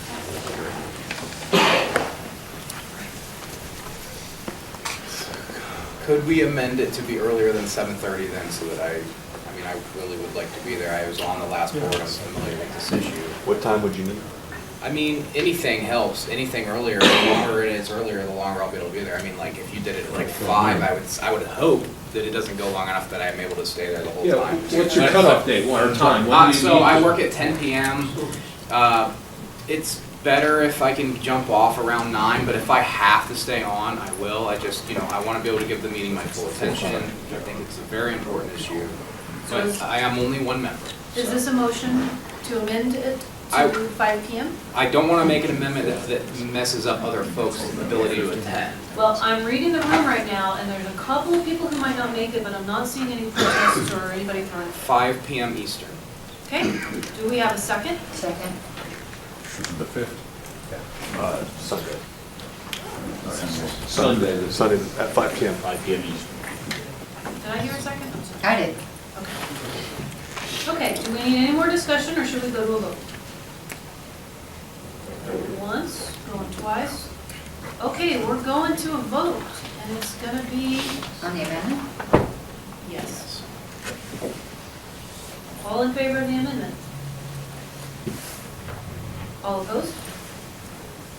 Fantastic. Okay, now we're gonna go to the main motion, as amended, which is to have an electronic meeting to consider the Bowen resolution from last term on June 5th, 2022 at 5:00 p.m. Eastern. All in favor? You can raise your hand, but this is going to be recorded as a roll call vote. All opposed? Any express abstentions? Okay, you can put me as not voting. Yeah, I usually do unless you... Okay. Motion passes. It passed. What's left on the agenda? Adjourn? No, the next... Oh, sorry. Just kidding. Voting results on the, Well, we need to report, yeah, APRC results, and I think you were Oh, do we needing have a them? physical meeting Sure. here. Oh, great, so let's report those results. Do I have them? Yes, that's the paper, This one? Or? the paper and the cards I put in front of you. Next to you. I think it's the one on your right. Oh, no, this is the old, I'm sorry, I didn't realize there was, never mind, I'm scribbling all over it. All right, let me put a D on there. And we will, put the totals here.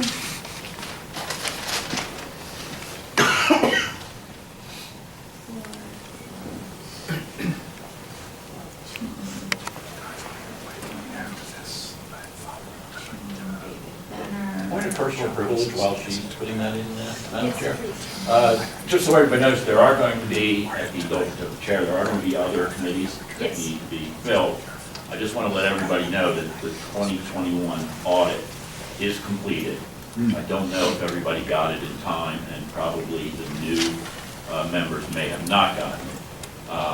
However, from a logistical standpoint, there actually is no more audit committee because the last committee actually disbands at the closing out. So it's just something to keep in mind. That means that there is a audit report out there that is just floating around right now, and there are no issues. I was on the previous audit committee with Mr. T over there and Dr. Buckman. So it's not an urgent matter, but it is just something I want everyone to keep in mind. Thank you. Question? Yes. Were there any, forget the exact terminology, but any adverse events out of the audit? It was a, I gotta get the word right, unqualified opinion. So it was fine. There was one significant deficiency. Significant deficiency in audit terms is the least lethal of problems for those of you that don't, aren't familiar with audit procedures. And what was the area of that deficiency? Just a couple of postings, immaterial postings to net assets. Net assets. Okay. Right. So it's nothing to go for as far as the audit committee is. So when it comes to other committees, we're going to have to discuss that more thoroughly through email and the discussion list so that we can get an application process out and have that be something that people can actually apply to. I'll compile for you and the appointments that are coming up, whether they're LNC members, non-LNC members, and start to get that in the works. Okay, so we'll get to work on that in the meantime. So, okay, so we have the results posted. Would you like to read them? Yes, certainly. The 5 persons who received the majority were myself, Pat Ford, Connor Nepo, David Benner, and Joshua Smith. All right, thank you. We have our APRC committee elected. Thank you very much.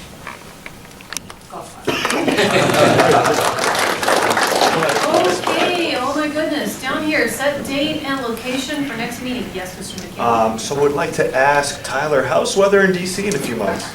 I am far from a meteorologist, but the weather in DC may be cost effective in a few months. Very nice. I would like to make the recommendation to my colleagues to consider DC as an option, considering we do have our headquarters in Virginia. Be a great opportunity to not only cut down on travel expenses for staff, but also see our headquarters and get to see our actual, DC area and what we do in person. Agreed. Is that a motion? That is a motion. I'll second it. I don't have a date for it, but the location. Yeah, we should have. May I suggest How far from now is it? August 20th, which is approximately 3 months from today? What day of the week is it? I'm sorry, what day? It's a Saturday. So You it's said- Saturday and Sunday. Yeah, the weekend, I'm sorry, the weekend of August. August 6th and August 7th? I said the 20th, but I'm Oh, amenable to that. that's fine, August 20th. I'm sorry, I just didn't hear you. August 20th and 21st? Yes, Madam Chair. Okay, so, pull out your calendars. I'm sorry, this is for a physical meeting of the Physical LNC meeting. in DC We gotta area? fly over there. Now, those of you who are fairly new or unfamiliar with the building will not hold this. Just, we're gonna have to set up a meeting elsewhere. It's usually the hotel next door. There you go. Question, would anyone be objectionable to moving it to the 27th? Yes, I have a central committee organizational meeting in the state of Ohio that weekend I would be unable to attend. I'm good with the 13th and the 14th, I'm good with the 20th and the 21st. I'm good with the 6th. You're good with the 6th? I'm good with every weekend except for the 27th, so. Okay, Motion to amend to the 13th and 14th? Would that work for everybody? No. Is that what you said, It's not- 13th? No, I 6th and the 27th. and Oh, never mind. Take it back. Mr. Blankenship is already gonna have an issue with our meeting on June 5th, so if we ram it through, but I try to find something we can make. Does the 6th not work for others? Begging personal indulgence, I will be on the East Coast at the beach and be leaving on the 7th, and would love to drive down to DC from there rather than drive across the country and then fly back on short notice, but that's just me, and I don't want to get in the way, but that's my situation. We're committed to driving, and I got to drive back or stay east. And What hotel is right next door? I don't know the name of it, but it is right next door. Okay, Mr. Blankenship, what day were you not available? The 13th and the 20th. So I have prior commitments those weekends. Should we move it out of August then? Was there, I'm sorry, was there a problem with the 6th for some reason? Yeah, free. I was Okay. gonna do the 6th. Yeah, the 6th. Okay. We do every weekend in August. How many days? Let's literally count the days that we've got to, we need to have this within 90 days, am I correct? We can have it earlier. I don't think there's a, No? I don't, let me. Okay, let's double check. I have the bylaws up here. I don't think there's actually, it's So- been traditionally Well, every quarter. If that's the case, what about the last weekend of July? Because what I'm trying to avoid, by the way, is setting this meeting, and then our next meeting is gonna be 3 months out, and I don't want that on Thanksgiving weekend. And if it's gotta be in December, so be it, but if we could have it in November before Thanksgiving, that would be really cool. And that would be probably also much better for us to do fundraising at. Think about all the factors. July 30th is my next personal suggestion. July 30th over here, Just keep in Mr. mind. Harris, and then, sorry, No, go ahead. Well, right at where it is due for a good idea, would go to Mr. Kraus. Since the committee is now considering dates in July, I would observe that Freedom Fest is in July, and maybe a location where a large number of staff will already be present, as well as possibly members of the committee. yes. Madam Chair, just first of all, I don't have any conflicts, so you don't need to worry about me, but I have to use the restroom. And I cannot wait. Yeah, no, my legs. And I don't mind, I have a recording. I'm gonna be fine with anything you guys decide. Well, So I'd like to just run and do that and take whatever I need Step right up. Thank you. Okay, how are we, okay, Freedom Fest is what, July 10th through 16th? July 12th through the 17th? 12th through the 17th? Well, I'll be there because I'm speaking there, so, Where is it? Las Vegas. Las Vegas. Oh, yeah. I think it's great. So, I would rather go to DC. What happened to the last weekend in Cheaper July? party. yeah, we can't, if we do Nevada 2 times in a row, we're gonna look like such jerks to the rest of the party.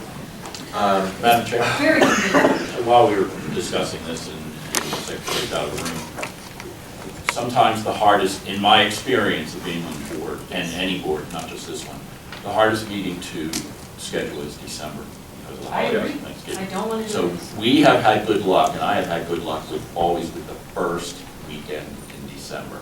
It's about the only decent weekend you're going to get because of Thanksgiving obviously is out, and then the next couple of weeks because of the holidays. I want to try to So squeeze it in before Thanksgiving. that's fine, I'm just making, I just wanted to make a point to the board that we have, and this board has almost done it always on the first week of December because usually it's the only decent week during the weekend during the holiday.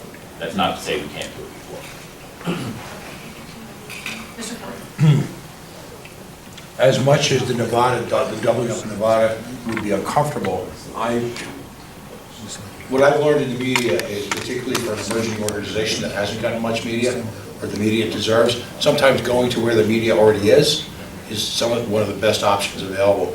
I love the idea of going to Freedom Fest, making a statement, having a meeting, supporting your presence there, supporting your speech there, and bringing literally the entire party's attention to your speech as part of our weekend.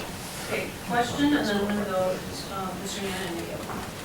Mr. Harris, what is the party doing at Freedom Fest so far?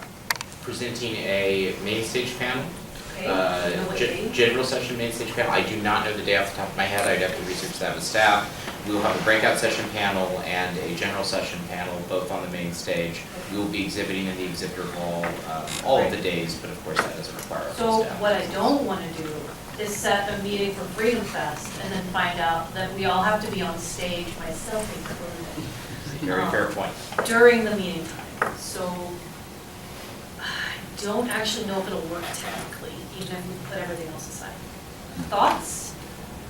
Can we table this until we know? No. We gotta set it. So, the longer we talk, the more I feel Yes. very strongly about DC on July 30th, because it's going to be cheaper for us. Yes. And counterpoint, while there is a lot of media at Freedom Fest, there are sometimes media in DC, I'm not saying they're gonna come to our meetings, we put it there, but that is the belly of the beast, so, Northern. Mr. McHale.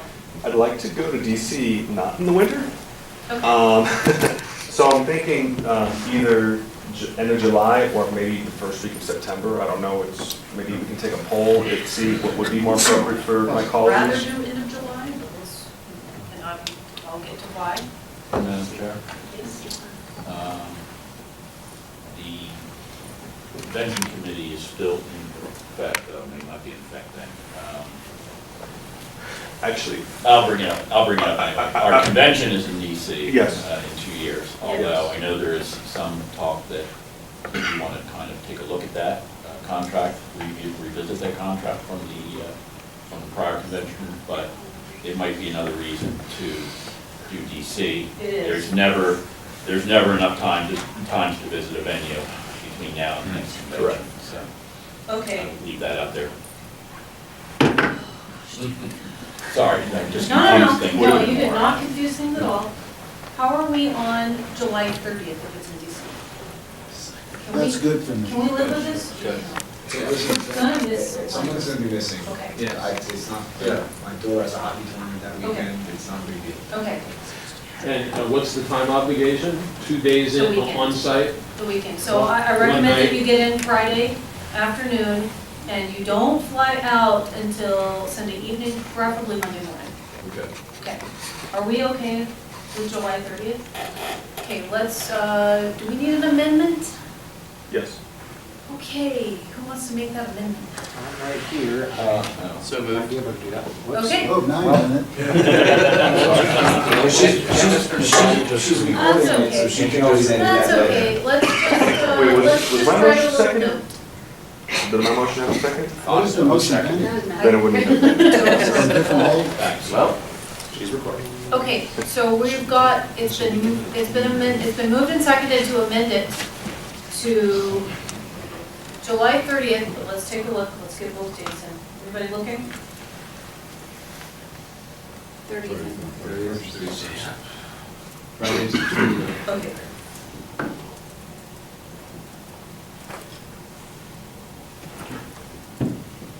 Okay, we're gonna go to a vote on the amendments. I think we discussed it to death. Okay? All in favor? Okay? All opposed? Okay. None opposed, so we'll let Karen Ann know that she does not have to figure that out. Thank you all. We've got one thing left. Madam Chair, can I just make a point of personal privilege to ask the executive director about how long will it take the new members to get access to the email list and whatever setups that we need so we can conduct business? My only hesitation in answering that would be that we are very, very late in the day today and there's much travel tomorrow. But I've already sent it off to request that it be done as promptly as possible. We are talking days, but potentially less than that, just depending on the extent to which we have the ability to burn the midnight oils. I'll look your phone tomorrow while you're on the phone. I appreciate it. Actually, this is trivial. You normally have been asking about any stated abstentions. You didn't ask that this time. Oh, you're right. My apologies. Would we like any abstentions on the record? Yeah, I didn't think I saw it. Okay. Last item on the agenda. Motion to adjourn. Second. Not debatable, no need to try. Any objections? Not an objection, just something for the good of the order, if I may. No, it's outside of the meeting. I was just going to suggest that since we've had a first meeting and everyone's getting along very well, and it's been a very long day, that perhaps we consider taking a photograph together to commemorate our first meeting together. All right. Hearing no objections, the meeting is adjourned at 8:41 p.m. Thank you all.